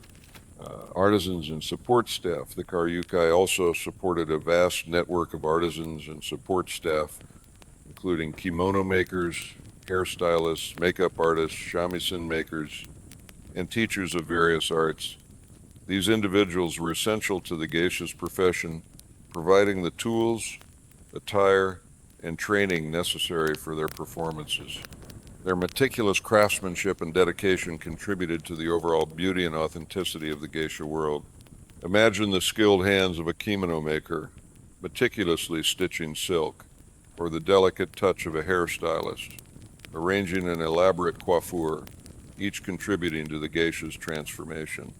The social interactions and etiquette, the unspoken language of grace. Interactions within the Karyukai were governed by a complex system of etiquette and unspoken rules designed to maintain harmony, respect, and discretion. Every gesture, every word, every movement carried significance, contributing to the refined atmosphere of the geisha world. This intricate social dance was a testament to the Japanese emphasis on politeness, subtlety, and the avoidance of direct confrontation. Greetings and bows. Formal greetings and bows were essential, varying in depth and duration depending on the status of the individuals involved. These were not mere formalities, but expressions of respect, humility, and acknowledgement of one's place within the social hierarchy. Imagine the graceful dip of a head, the precise angle of a bow, each a silent communication of deference and respect. Language and speech. Geisha were trained to use a highly refined and polite form of Japanese, often incorporating regional dialects and archaic expressions that added to their charm and sophistication. Their speech was measured, articulate, and devoid of vulgarity or slang. They were masters of subtle suggestion and indirect communication, allowing for nuanced conversations and the avoidance of direct confrontation. Imagine the soft cadence of a geisha's voice, her words carefully chosen, her tone gentle and inviting. Discretion and confidentiality. Discretion was paramount within the Karyukai. Geisha were expected to maintain strict confidentiality regarding their clients and the conversations that took place during engagements. This trust was essential for creating a safe and comfortable environment where influential individuals could relax and speak freely. Any breach of confidentiality would severely damage a geisha's reputation and could lead to her expulsion from the community. Imagine the quiet confidence of a geisha, her presence a guarantee of privacy and trust. The art of listening, a geisha's ability to listen attentively and empathetically was as important as her ability to converse. She was trained to observe, to read body language, and to understand the unspoken needs and desires of her clients. This active listening allowed her to tailor her conversation, her performances, and her overall approach to create a truly personalized and enjoyable experience. Imagine the focused gaze of a geisha, her eyes conveying understanding, her presence a comforting anchor. Subtlety and entertainment. Geisha entertainment was characterized by its subtlety and refinement. It was not about overt displays or boisterous laughter, but about creating an atmosphere of quiet enjoyment, intellectual stimulation, and aesthetic appreciation.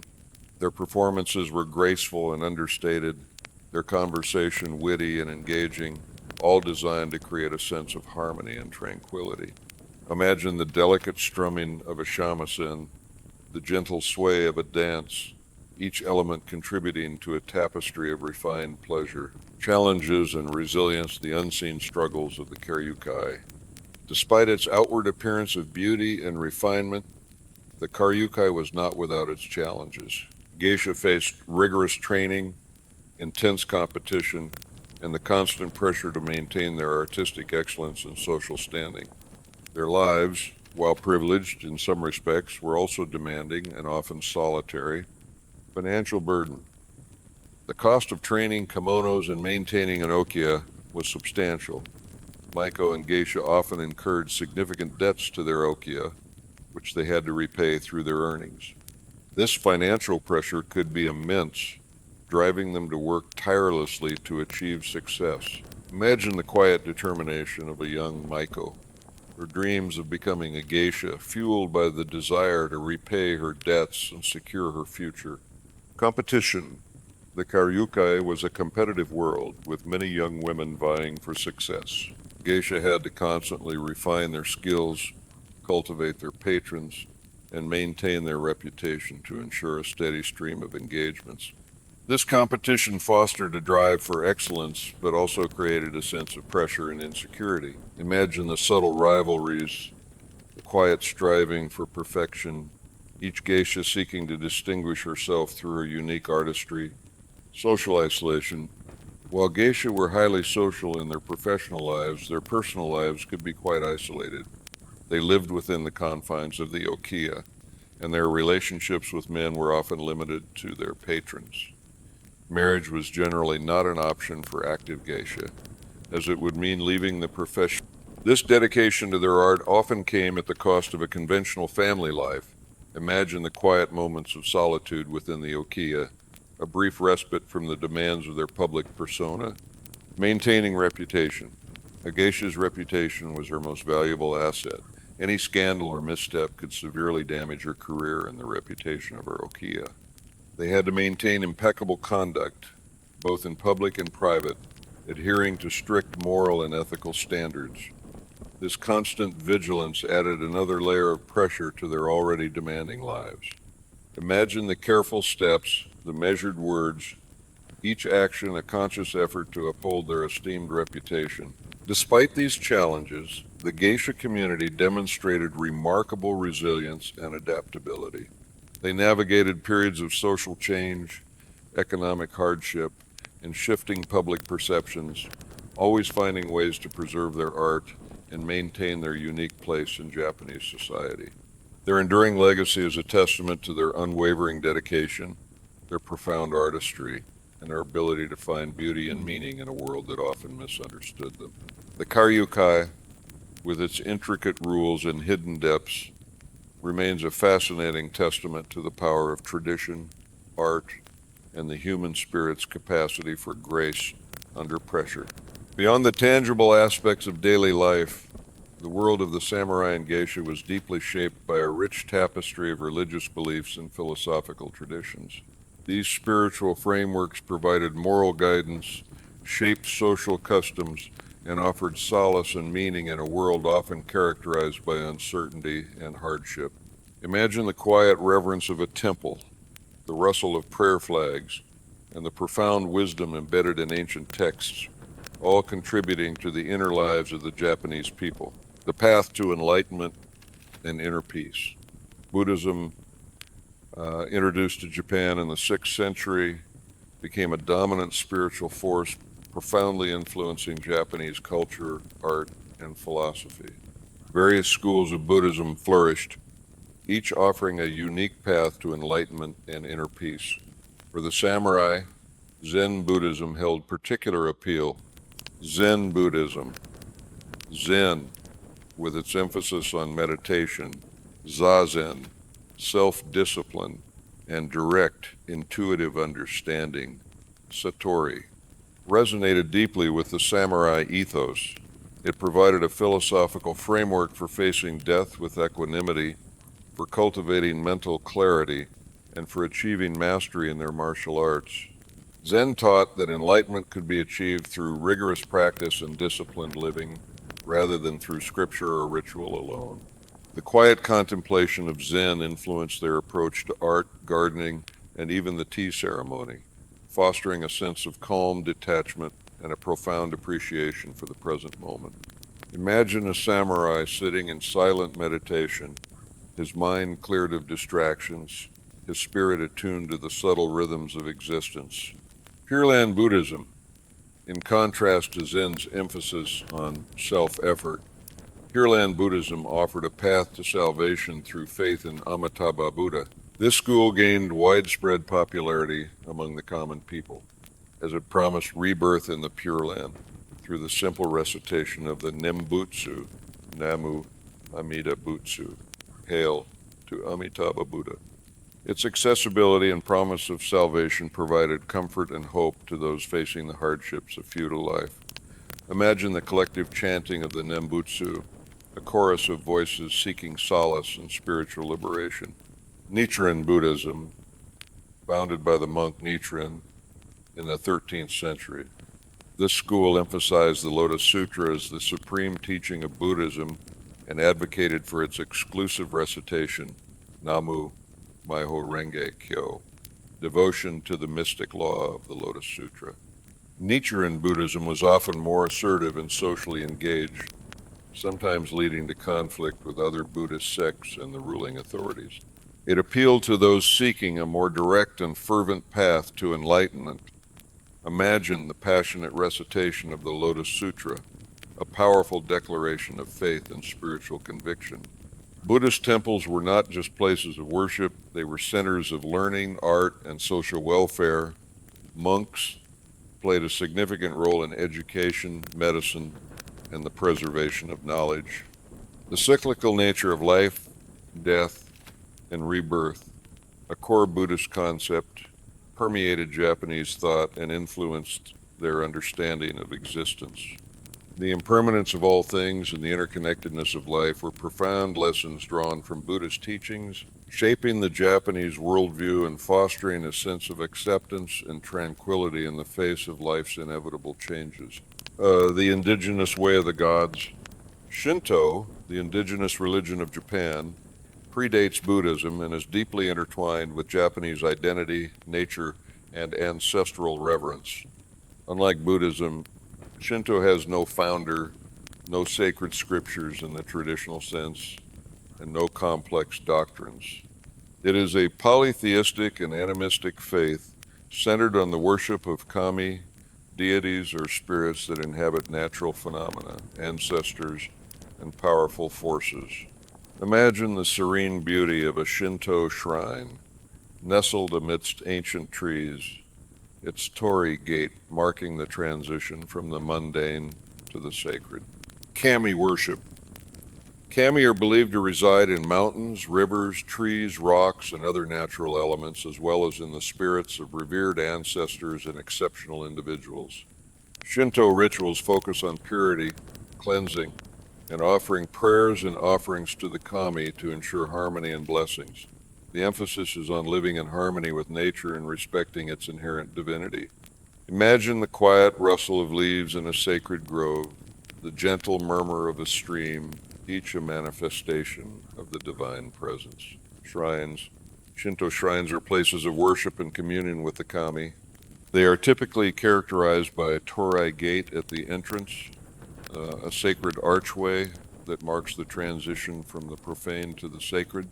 Within the shrine grounds, there are often purification fountains, main halls for worship, and various subsidiary shrines. Rituals often involve purification, offerings, and prayers. Norido.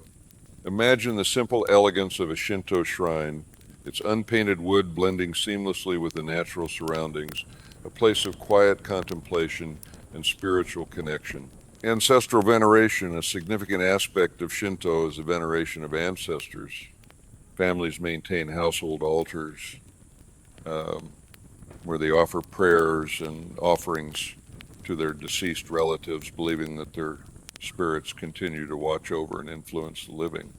This emphasis on lineage and continuity reinforced social bonds and a sense of historical connection. Imagine the quiet reverence of a family gathered around their kamidana, honoring those who came before them, their lives intertwined with the past.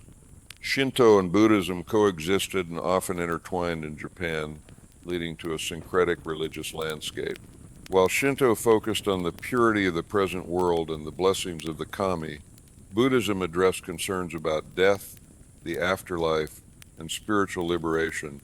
This complementary relationship allowed individuals to draw spiritual sustenance from both traditions, enriching their inner lives and providing a comprehensive framework for understanding the universe. The moral compass of society, Confucianism, a philosophical system originating in China, was introduced to Japan centuries before the samurai era. and profoundly influenced Japanese ethics, governance, and social structure. While not a religion in the traditional sense, its teachings provided a moral and ethical framework that shaped the behavior of individuals and the organization of society.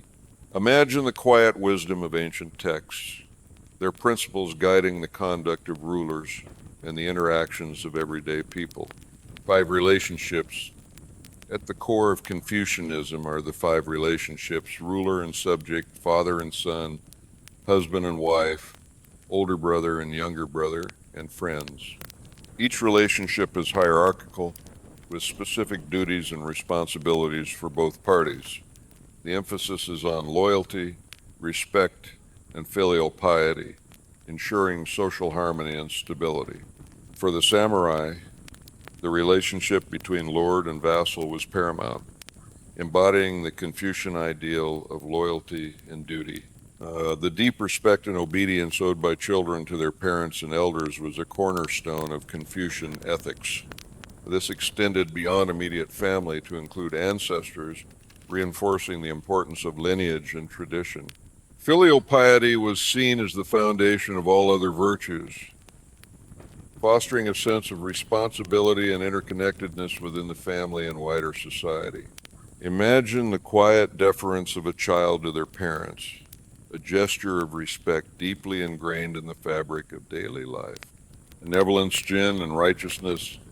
Confucianism emphasized the cultivation of virtues such as benevolence, humanity, compassion, and righteousness, justice, integrity. These were not just abstract ideals, but practical principles to be applied in daily life, guiding individuals towards ethical conduct and harmonious relationships. For the samurai, these virtues complemented the Bushido Code, providing a broader moral framework for their actions. Education and self-cultivation. Confucianism placed a high value on education and self-cultivation as means to achieve moral perfection and to contribute to the well-being of society. Scholars and officials were expected to be well-versed in classical texts and to constantly strive for personal improvement. This emphasis on learning influenced the samurai, who were encouraged to pursue intellectual and artistic endeavors alongside their martial training. Imagine the quiet dedication of a scholar, poring over ancient texts, seeking wisdom and enlightenment. Confucian principles provided the ethical backbone for the feudal system, reinforcing the hierarchical structure of society and emphasizing the importance of duty, loyalty, and social harmony. While Buddhism offered spiritual solace and Shinto connected individuals to the natural world, Confucianism provided a practical guide for living a virtuous life within a structured society. The interplay of these 3 traditions created a rich and complex spiritual and philosophical landscape in feudal Japan, shaping the inner lives and outward conduct of both samurai and geisha, and providing a profound sense of meaning and purpose to their existence. Beyond the strictures of duty and the rigors of training, the lives of both samurai and geisha, and indeed all levels of Japanese society, were enriched by a vibrant and diverse array of arts and forms of entertainment. These cultural expressions provided solace, intellectual stimulation, and a means of connecting with the deeper aesthetic and spiritual currents of the age. They were not mere pastimes, but often highly disciplined practices, reflecting the Japanese appreciation for beauty, precision, and the profound meaning found in artistic creation.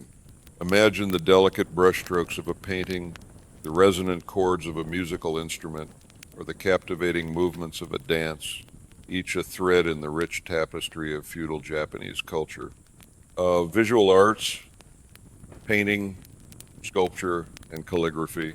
Japanese visual arts flourished during the feudal period, evolving distinct styles and techniques that reflected the prevailing philosophical and aesthetic sensibilities.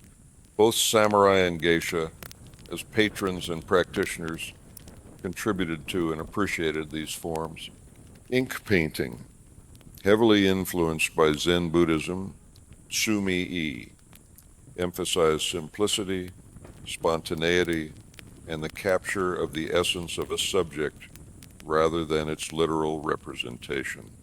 Using only black ink and various shades of gray, artists created landscapes, portraits, and calligraphic works that conveyed profound spiritual depth. Samurai often practiced sumi-e as a form of meditation, cultivating focus and discipline. Imagine the quiet concentration of an artist, each stroke of the brush, a deliberate act of creation, reflecting the clarity of a disciplined mind. Meaning pictures of the floating world. Ukiyo-e were woodblock prints and paintings that depicted the transient pleasures and everyday life of the common people, particularly in the Edo period. Subjects included kabuki actors, beautiful courtesans, sumo wrestlers, and landscapes. While initially popular among the merchant class, their vibrant colors and dynamic compositions eventually influenced European art. Geisha, as figures of beauty and entertainment, were often subjects of ukiyo-e prints, immortalizing their grace and allure. Imagine the vivid colors of an ukiyo-e print capturing a fleeting moment of beauty or drama, a window into the vibrant life of the city. Buddhist sculpture continued to be a significant art form, with temples housing elaborate statues of Buddhas and bodhisattvas. Sculptors also created intricate wooden and bronze figures for Shinto shrines and private altars. The craftsmanship involved in these sculptures was immense, often incorporating gold leaf and detailed painting. Imagine the serene expression of a carved Buddha, its presence radiating peace and wisdom. Calligraphy. As mentioned earlier, calligraphy was not just a means of writing, but a highly respected art form and a spiritual discipline. The beauty of the characters, the flow of the brush, and the balance of the composition were all highly valued. Both samurai and geisha practiced calligraphy, finding in it a path to inner tranquility and a means of expressing their refined sensibilities. Imagine the elegant sweep of a calligrapher's brush, each character a testament to precision and artistic expression. Performing arts, theater, music, and dance.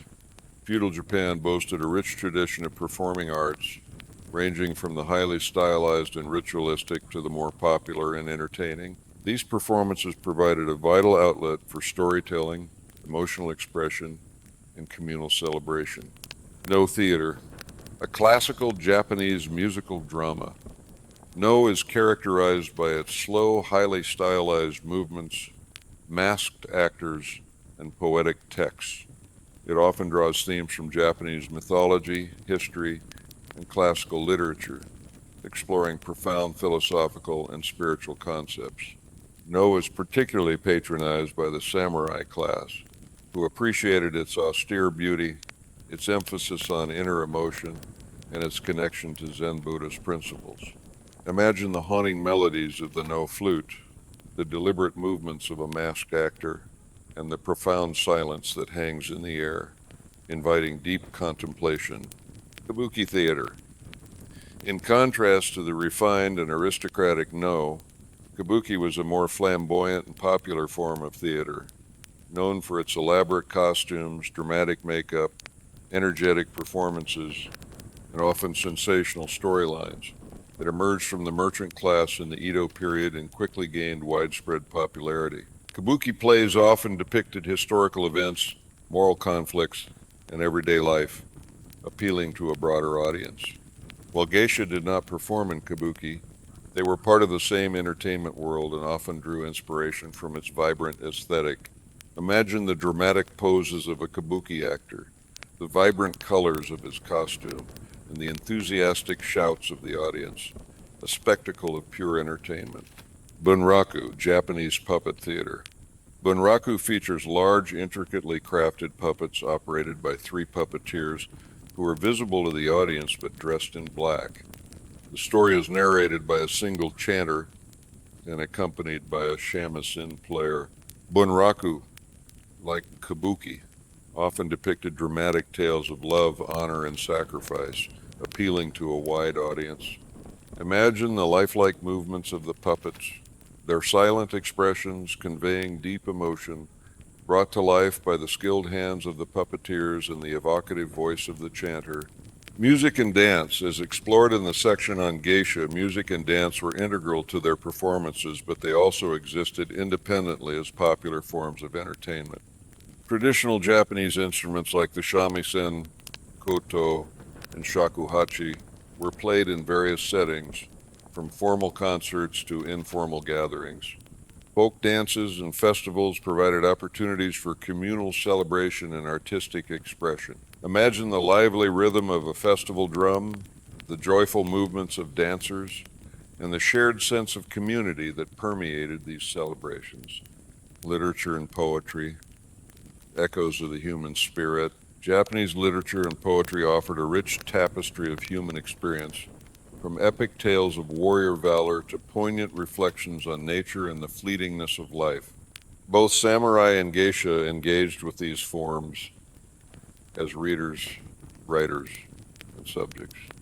Tale of Genji. Written in the early 11th century by Murasaki Shikibu, this masterpiece is often considered the world's first novel. It provides a detailed and insightful portrayal of aristocratic life during the Heian period, exploring themes of love, beauty, and the impermanence of life. While predating the full rise of the samurai, its influence on Japanese aesthetics and literary sensibilities was profound. Heike Monogatari. The Tale of the Heike is an epic account of the struggle between the Taira and Minamoto clans for control of Japan in the late 12th century. It vividly portrays the lives of samurai warriors, their battles, their honor, and their tragic fates. The themes of impermanence and the rise and fall of fortunes are central to the narrative, reflecting Buddhist influences. Imagine the dramatic recitations of the Heike Monogatari, its tales of valor and tragedy captivating audiences. He's discussed these concise forms of poetry were widely practiced. Haiku, with its 575 syllable structure, captured fleeting moments of nature and human emotion. Waka, a longer form, allowed for more expansive lyrical expression. Both forms were appreciated for their elegance, their evocative imagery, and their ability to convey profound meaning in a few words. Imagine the quiet contemplation of a poet, finding inspiration in the rustle of leaves or the flight of a bird, distilling the essence of a moment into a few carefully chosen words. Games and pastimes, leisure and intellectual engagement. Beyond formal arts, various games and pastimes provided leisure and intellectual stimulation for all levels of society. Though these strategic board games, similar to chess, were highly popular among the samurai and intellectual classes, they required deep strategic thinking, foresight, and patience, qualities valued in both warfare and governance. Playing these games was not just entertainment, but a form of mental training, sharpening the mind and honing tactical skills. Imagine the quiet intensity of a Go match, each move a calculated step in a complex strategic dance. Flower viewing. These were popular seasonal activities that celebrated the beauty of nature. Hanami involved picnicking under cherry blossom trees in spring, while tsukimi involved appreciating the full moon in autumn. These events fostered a sense of communal enjoyment and a deep connection to the natural world, reflecting the Japanese aesthetic appreciation for transient beauty. Imagine the gentle rustle of cherry blossoms, the soft glow of the moon, and the shared joy of appreciating nature's fleeting beauty. Tea ceremony. While a profound spiritual practice, the tea ceremony also served as a form of refined entertainment and social interaction, particularly for the elite. Its meticulous rituals and aesthetic focus provided a unique form of leisure and contemplation. Imagine the quiet elegance of a tea ceremony, each gesture a deliberate act of beauty, fostering a sense of peace and harmony. Games of skill and chance. Various other games, including card games, dice games, and traditional children's games, provided lighter forms of entertainment for all social classes. These activities offered a respite from daily labors and fostered social interaction. Imagine the laughter of children playing traditional games, their joy a simple counterpoint to the complexities of adult life. The arts and entertainment of feudal Japan were not mere diversions, they were integral to the cultural fabric, providing avenues for expression, spiritual growth, and social cohesion. They reflected the values of discipline, beauty, and harmony that permeated Japanese society, offering a rich and varied landscape of human creativity and engagement. From the austere beauty of No to the vibrant spectacle of Kabuki, from the profound contemplation of Sumi-e to the lively enjoyment of seasonal festivals, these cultural forms provided a constant source of enrichment and meaning in the lives of both samurai and geisha, and indeed, all who lived in this fascinating era. While our focus has been on the iconic figures of the samurai and geisha, it is crucial to remember that the vast majority of people in feudal Japan belonged to the common classes: farmers, artisans, and merchants. Their lives, though less documented and often more arduous, formed the bedrock of society, sustaining the entire system through their labor and ingenuity. Understanding their daily rhythms, their challenges, and their quiet resilience provides a more complete picture of this complex era. Imagine the rhythmic sound of a farmer's hoe in the rice paddies, the steady tap of a craftsman's hammer, or the bustling chatter of a market, each a testament to the unseen majority who shaped the landscape of feudal Japan. Farmers constituted the largest segment of the population, often comprising over 80% of the total. Their lives were inextricably linked to the land, dictated by the cycles of the seasons and the demands of agricultural production. Despite their vital role in feeding the nation, they occupied the lowest rung of the official social hierarchy, just above merchants, but below samurai and artisans. Their existence was one of constant labor, often under harsh conditions, yet also one of deep connection to the earth and community. Agricultural cycle. The year for a farmer revolved around the cultivation of rice, the staple crop. Spring involved preparing the paddies and transplanting seedlings. Summer required meticulous weeding and pest control. Autumn was the time for harvesting, and winter, though less demanding in the fields, was spent on maintenance, tool repair, and preparing for the next season. Other crops like wheat, barley, millet, and various vegetables were also grown, providing dietary diversity and additional income. Imagine the back-breaking labor of transplanting rice seedlings under the scorching sun, the quiet satisfaction of a bountiful harvest, and the constant vigilance required to protect crops from pests and natural disasters. Taxation and obligations. Farmers bore the heaviest tax burden, typically paying a significant portion of their harvest, often 40–60%, to their daimyo or landlord. In addition to rice, they might also be required to pay taxes and other goods, labor, or even military service during times of war. These obligations often left them with barely enough to subsist, making their lives precarious and vulnerable to famine or natural disasters. Imagine the heavy sacks of rice being carried away, a tangible representation of their tireless labor and the weight of their obligations. Village life. Farmers lived in close-knit villages where community cooperation was essential for survival. Decisions were often made collectively, and villagers supported each other through shared labor, mutual aid, and communal rituals. The village headman, often a respected elder, played a crucial role in mediating disputes and representing the village to the authorities. Life was communal, with shared responsibilities and a strong sense of belonging. Imagine the quiet camaraderie of villagers working together in the fields, their voices mingling with the sounds of nature, their lives intertwined in a shared destiny. Housing and attire. Farmers lived in simple thatched roof houses, typically made of wood, mud, and straw. These homes were functional, designed to provide shelter and warmth, with earthen floors and minimal furnishings. Their clothing was equally simple and practical, usually made of hemp or cotton, designed for durability and ease of movement during manual labor. Imagine the rustic charm of a farmhouse, its smoke curling gently into the sky. a humble abode that provided shelter and warmth after a long day in the fields. The farmer's diet was primarily based on rice, supplemented by millet, barley, and seasonal vegetables. Fish, if available from nearby rivers or the sea, provided occasional protein. Meat consumption was rare due to Buddhist dietary restrictions and economic constraints. Their meals were simple, nutritious, and designed to provide the energy needed for their physically demanding lives.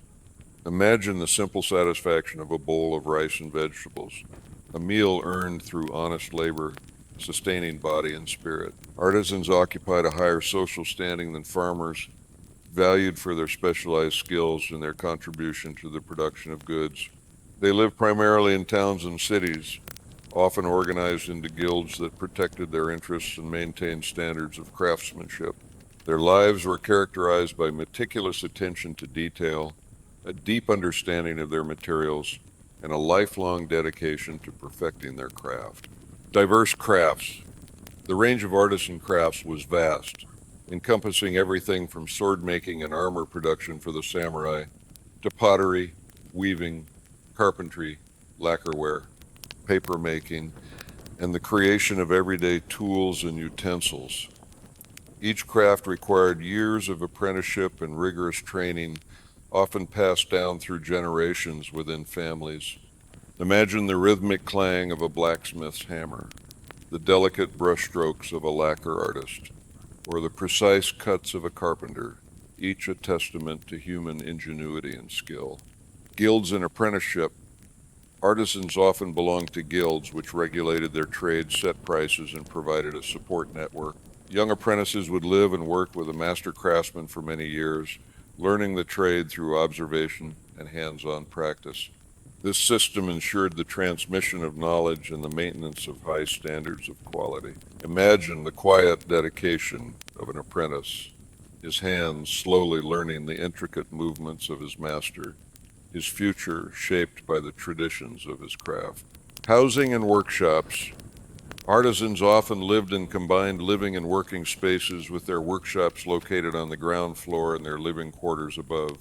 These urban dwellings were typically more compact than rural farmhouses, but were designed for efficiency and to accommodate their specific trade. Imagine the organized chaos of a workshop, tools neatly arranged, materials waiting to be transformed, a space where creativity and skill converged. Social life. Artisans, particularly those in cities, had a more varied social life than farmers. They interacted with merchants, other artisans, and sometimes even samurai, depending on their craft.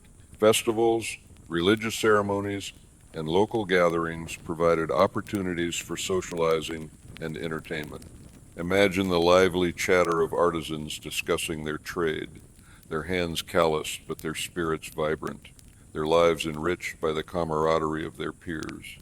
Merchants, despite their growing economic power, occupied the lowest rung of the official social hierarchy, often viewed with suspicion by the samurai class who considered their pursuit of profit to be morally inferior. However, particularly during the Edo period, merchants accumulated significant wealth and influence, becoming the driving force behind Japan's burgeoning urban culture. Their lives were characterized by shrewd business acumen, a keen understanding of markets, and a willingness to take risks. Trade and commerce. Merchants engaged in a wide range of commercial activities, from local retail to long-distance trade. They bought and sold goods, managed warehouses, provided loans, and facilitated the exchange of commodities between different regions. Their networks extended across Japan, connecting producers with consumers and driving economic growth. Imagine the bustling energy of a market street, the shouts of vendors, the haggling over prices, a vibrant hub of commerce and exchange. Urban life. Merchants primarily lived in cities and towns, which became centers of commerce, culture, and entertainment. They often lived in multi-story houses with their shops on the ground floor and living quarters above. Their wealth allowed them to enjoy a more comfortable lifestyle than farmers or even many lower-ranking samurai, with access to a wider variety of goods, food, and entertainment.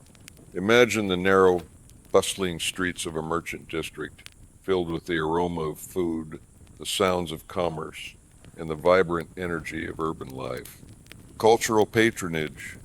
Despite their low social status, wealthy merchants became significant patrons of the arts, particularly during the Edo period.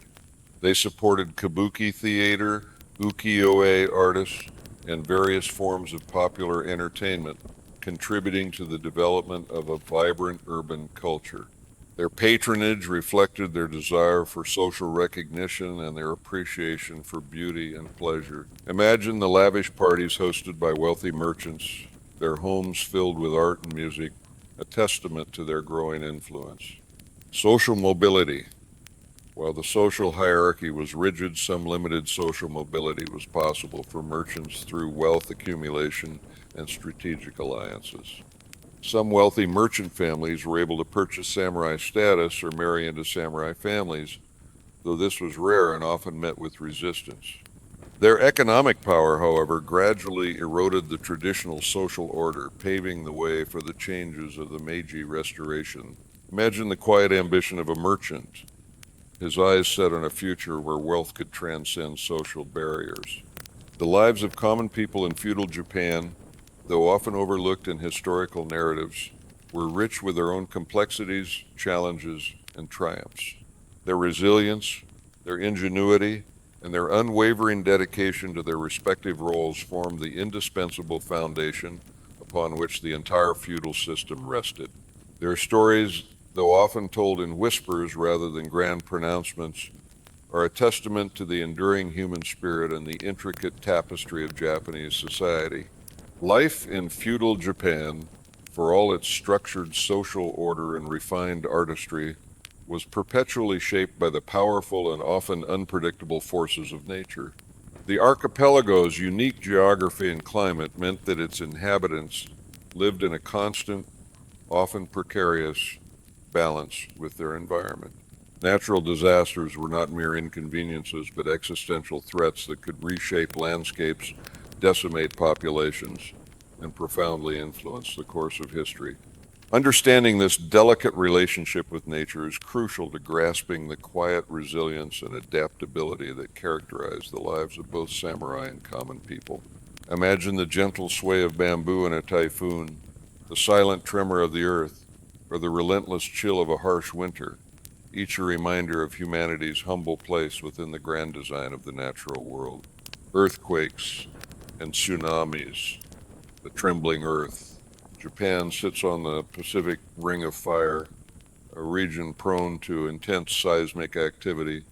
Earthquakes were a frequent and terrifying reality, ranging from minor tremors that rattled homes to devastating quakes that could level entire cities.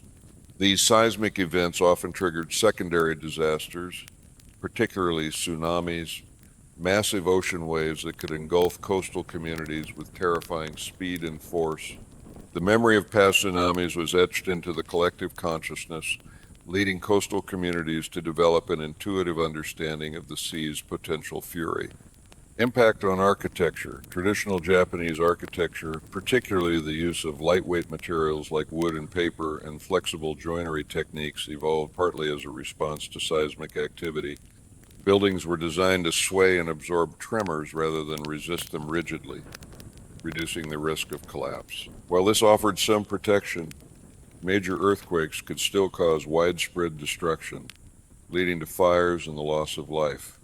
Imagine the creaking and groaning of a wooden house during an earthquake, its flexible frame dancing with the earth's tremors, a testament to centuries of adaptive design. Psychological impact. The constant threat of earthquakes and tsunamis fostered a sense of impermanence and the fleeting nature of life, concepts deeply embedded in Buddhist philosophy. This awareness of fragility often led to a greater appreciation for the present moment and a quiet acceptance of fate. It also encouraged a strong sense of community, as people relied on each other for support and recovery in the aftermath of disaster. Imagine the quiet fear that lingered after a tremor, the unspoken understanding of shared vulnerability, and the collective sigh of relief when the earth settled once more. Reconstruction and resilience. In the wake of destruction, Japanese society demonstrated remarkable resilience. Communities would quickly mobilize to rebuild, often with the support of local lords or the shogunate. The ability to reconstruct homes, temples, and infrastructure rapidly was a testament to their ingenuity, their communal spirit, and their unwavering determination to persevere in the face of adversity. Imagine the quiet industry of a village rebuilding after a disaster, the rhythmic sound of hammers and saws, a testament to the enduring human spirit. Typhoons and floods, the fury of wind and water. Japan's location in the Pacific also made it susceptible to powerful typhoons during the late summer and autumn months. These storms brought torrential rains, destructive winds, and often led to widespread flooding, particularly in low-lying agricultural areas and along major rivers. The damage to crops, homes, and infrastructure could be catastrophic, leading to famine and displacement. Agricultural vulnerability. Rice paddies, the lifeblood of the nation, were particularly vulnerable to flooding. A single typhoon could wipe out an entire harvest, leading to food shortages and economic hardship. Farmers developed intricate irrigation and drainage systems to manage water, but these were often overwhelmed by the sheer volume of water brought by severe storms. Imagine the sight of submerged rice fields, the hopes of a season washed away, a stark reminder of nature's power over human endeavor. Coastal defenses. Coastal communities often built seawalls and elevated their homes to protect against storm surges and tsunamis. Fishing villages, in particular, were highly attuned to weather patterns, relying on traditional knowledge and observation to predict and prepare for approaching storms. Imagine the anxious gaze of a fisherman scanning the horizon, his knowledge of the sea etched into his very being, preparing for the impending fury of a typhoon. River management.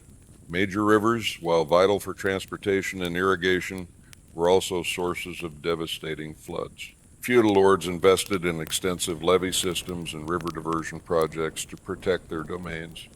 However, these efforts were often insufficient against the most powerful floods, leading to widespread destruction and loss of life.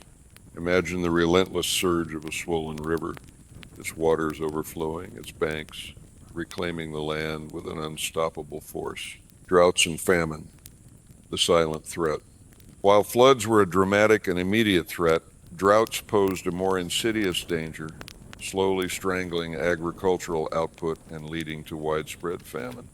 Prolonged periods of insufficient rainfall could devastate crops, particularly rice, leading to food shortages, rising prices, and social unrest.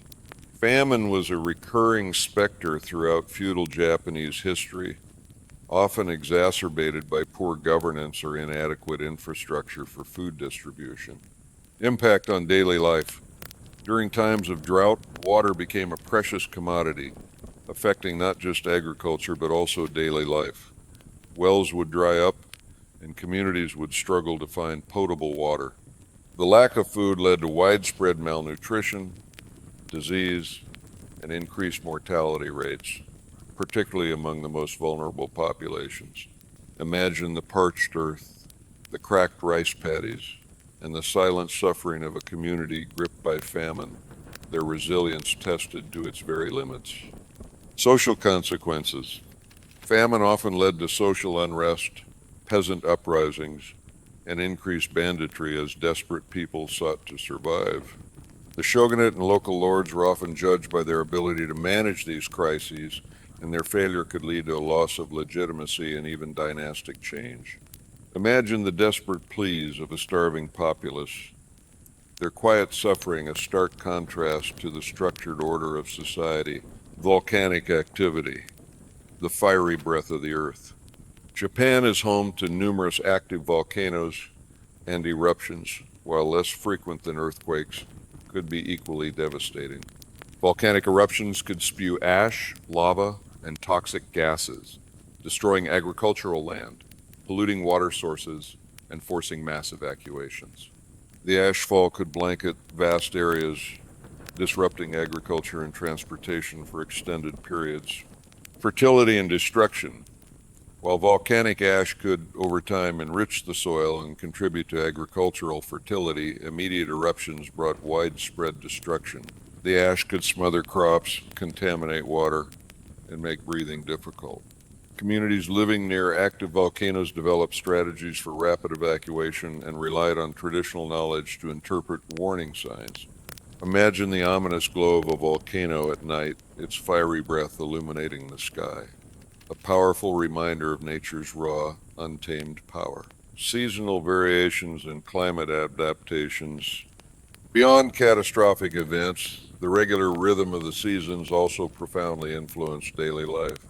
Japan experiences distinct seasons, each bringing its own challenges and opportunities. Winters.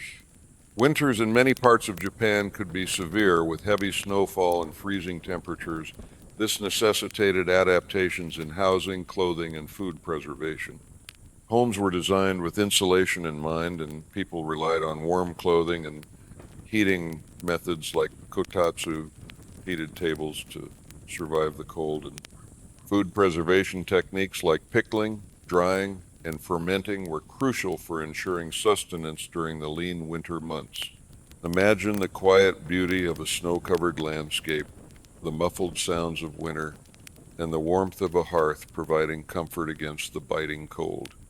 Hot, humid summers. Summers were often hot and humid, particularly in the southern regions. This influenced daily routines, with people seeking shade and adapting their clothing to lighter materials. The humidity also posed challenges for food preservation and could contribute to the spread of disease. Imagine the oppressive humidity of a summer day, the cicadas buzzing in the trees, and the refreshing coolness of a shaded veranda. Monsoon rains. The monsoon season brought heavy, sustained rainfall, crucial for rice cultivation, but also a cause of localized flooding and landslides. Communities developed intricate water management systems to harness the rains for agriculture while mitigating their destructive potential. Imagine the steady drumming of rain on a thatched roof, the lush green of the rice paddies, and the life-giving power of the monsoon. The constant interplay with these natural forces instilled in the Japanese people a deep respect for nature, a sense of humility in the face of its power, and an extraordinary capacity for resilience and adaptation. Their lives were a continuous dance with the elements, a quiet testament to humanity's ability to find harmony and meaning, even amidst the unpredictable rhythms of the natural world. This profound connection to the land and its cycles permeated their art, their philosophy, and their daily existence, shaping a culture that found beauty and meaning in the transient and the ever-changing. While the samurai and geisha occupied distinct and often elevated positions in feudal Japanese society, the vast majority of the population comprised the common people, the peasants who tilled the land, the artisans who crafted essential goods, and the merchants who facilitated trade. Their lives, though less romanticized in historical narratives, were the very foundation upon which the entire social and economic structure rested. Understanding their daily routines, their struggles, and their quiet joys provides a more complete and grounded picture of life in feudal Japan. Imagine the rhythmic sounds of daily labor, the simple comfort of a shared meal, and the enduring spirit of communities bound by necessity and tradition. A peasantry, life-rooted in the soil. Peasants, or hayakusho, form the overwhelming majority of the population, often comprising over 80% of the total. Their lives were inextricably linked to the land, dictated by the cycles of the seasons and the demands of agricultural production. Despite their vital role in feeding the nation, they occupied the lowest rung of the official social hierarchy, just above merchants, but below samurai and artisans. Their existence was one of constant labor, often under harsh conditions, yet also one of deep connection to the earth and community. Homes, humble abodes of earth and wood. Peasant homes were typically simple, functional structures designed to provide shelter and warmth. They were often constructed from readily available local materials: wood for the frame, mud and straw for the walls, and thatched roofs made from rice straw or reeds. The floors were usually earthen, sometimes covered with straw mats for sleeping. These homes were small, often consisting of 1 or 2 rooms, and were designed for practicality rather than comfort. A central hearth or airari served for cooking, heating, and light, its smoke escaping through a hole in the roof. Imagine the rustic charm of a farmhouse, its smoke curling gently into the sky, a humble abode that provided shelter and warmth after a long day in the fields, its walls echoing with the quiet rhythms of family life. Clothing, practicality, and durability. Peasant clothing was equally simple and practical, designed for durability and ease of movement during manual labor. The primary garment was the kimono, but made from coarse hemp or cotton, often dyed with indigo. During colder months, multiple layers were worn, and padded jackets, hint, provided additional warmth. Farmers often wore mompi, a type of work trousers, and tabby split-toe socks with straw sandals, warji, for footwear. Their clothing was often patched and repaired until it could no longer serve its purpose, reflecting a culture of frugality and resourcefulness. Imagine the rough texture of hemp against the skin, the faded indigo blue, and the worn patches on a garment, each a testament to a life of honest labor and enduring resilience. Diet, sustenance from the land. The peasants' diet was primarily based on the crops they cultivated, with rice as the absolute staple. However, depending on the region and their economic circumstances, they might consume more millet, barley, or other grains. Vegetables, both cultivated and foraged, formed a significant part of their meals, providing essential vitamins and minerals. Fish, if available from nearby rivers, lakes, or the sea, provided occasional protein, but meat consumption was rare due to Buddhist dietary restrictions and economic constraints. Meals were simple, often consisting of rice, miso soup, and pickled vegetables. Their diet was designed to provide the energy needed for their physically demanding lives, emphasizing sustenance over indulgence. Imagine the simple satisfaction of a bowl of rice and vegetables, a meal earned through honest labor, sustaining body and spirit, a quiet communion with the bounty of the earth. Artisans, masters of craft and ingenuity. Artisans, or shokunin, occupied a higher social standing than farmers, valued for their specialized skills and their contribution to the production of goods. They lived primarily in towns and cities, often organized into guilds that protected their interests and maintained standards of craftsmanship. Their lives were characterized by meticulous attention to detail, a deep understanding of their materials, and a lifelong dedication to perfecting their craft.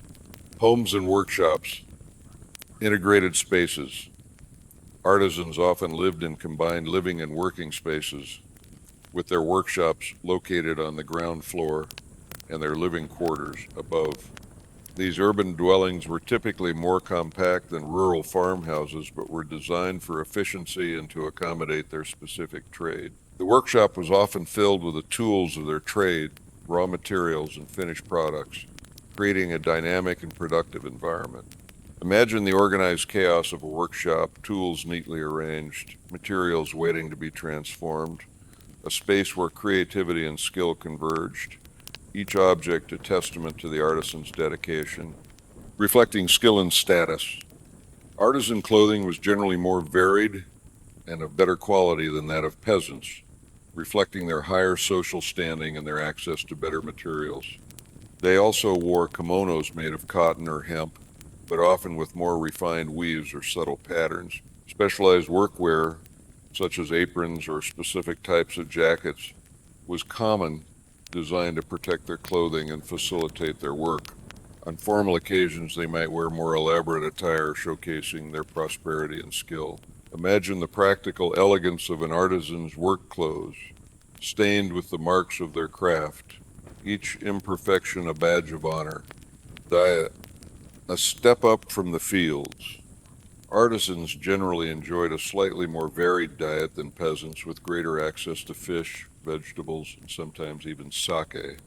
Their meals were still simple and functional, but their urban location and higher income allowed for a broader range of ingredients. They often frequented local eateries or purchased prepared foods, reflecting the burgeoning culinary scene in Japanese cities.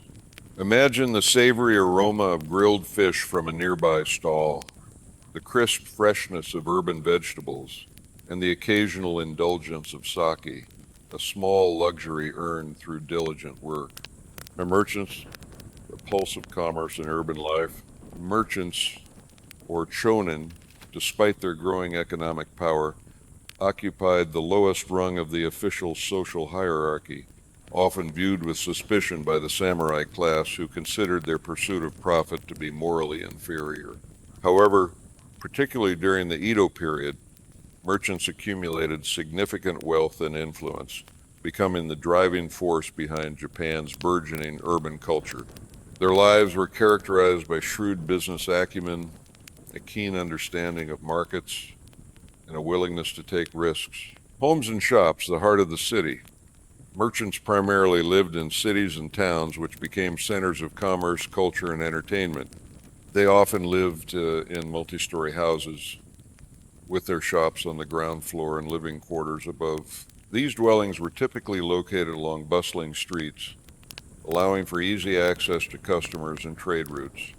Their homes, while often compact, were designed for efficiency and to maximize commercial opportunities.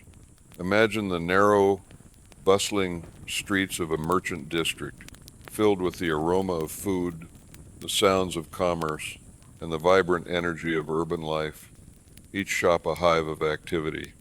Clothing, a display of prosperity. Merchant clothing, especially for successful ones, could be quite elaborate and luxurious, reflecting their wealth and their desire for social recognition.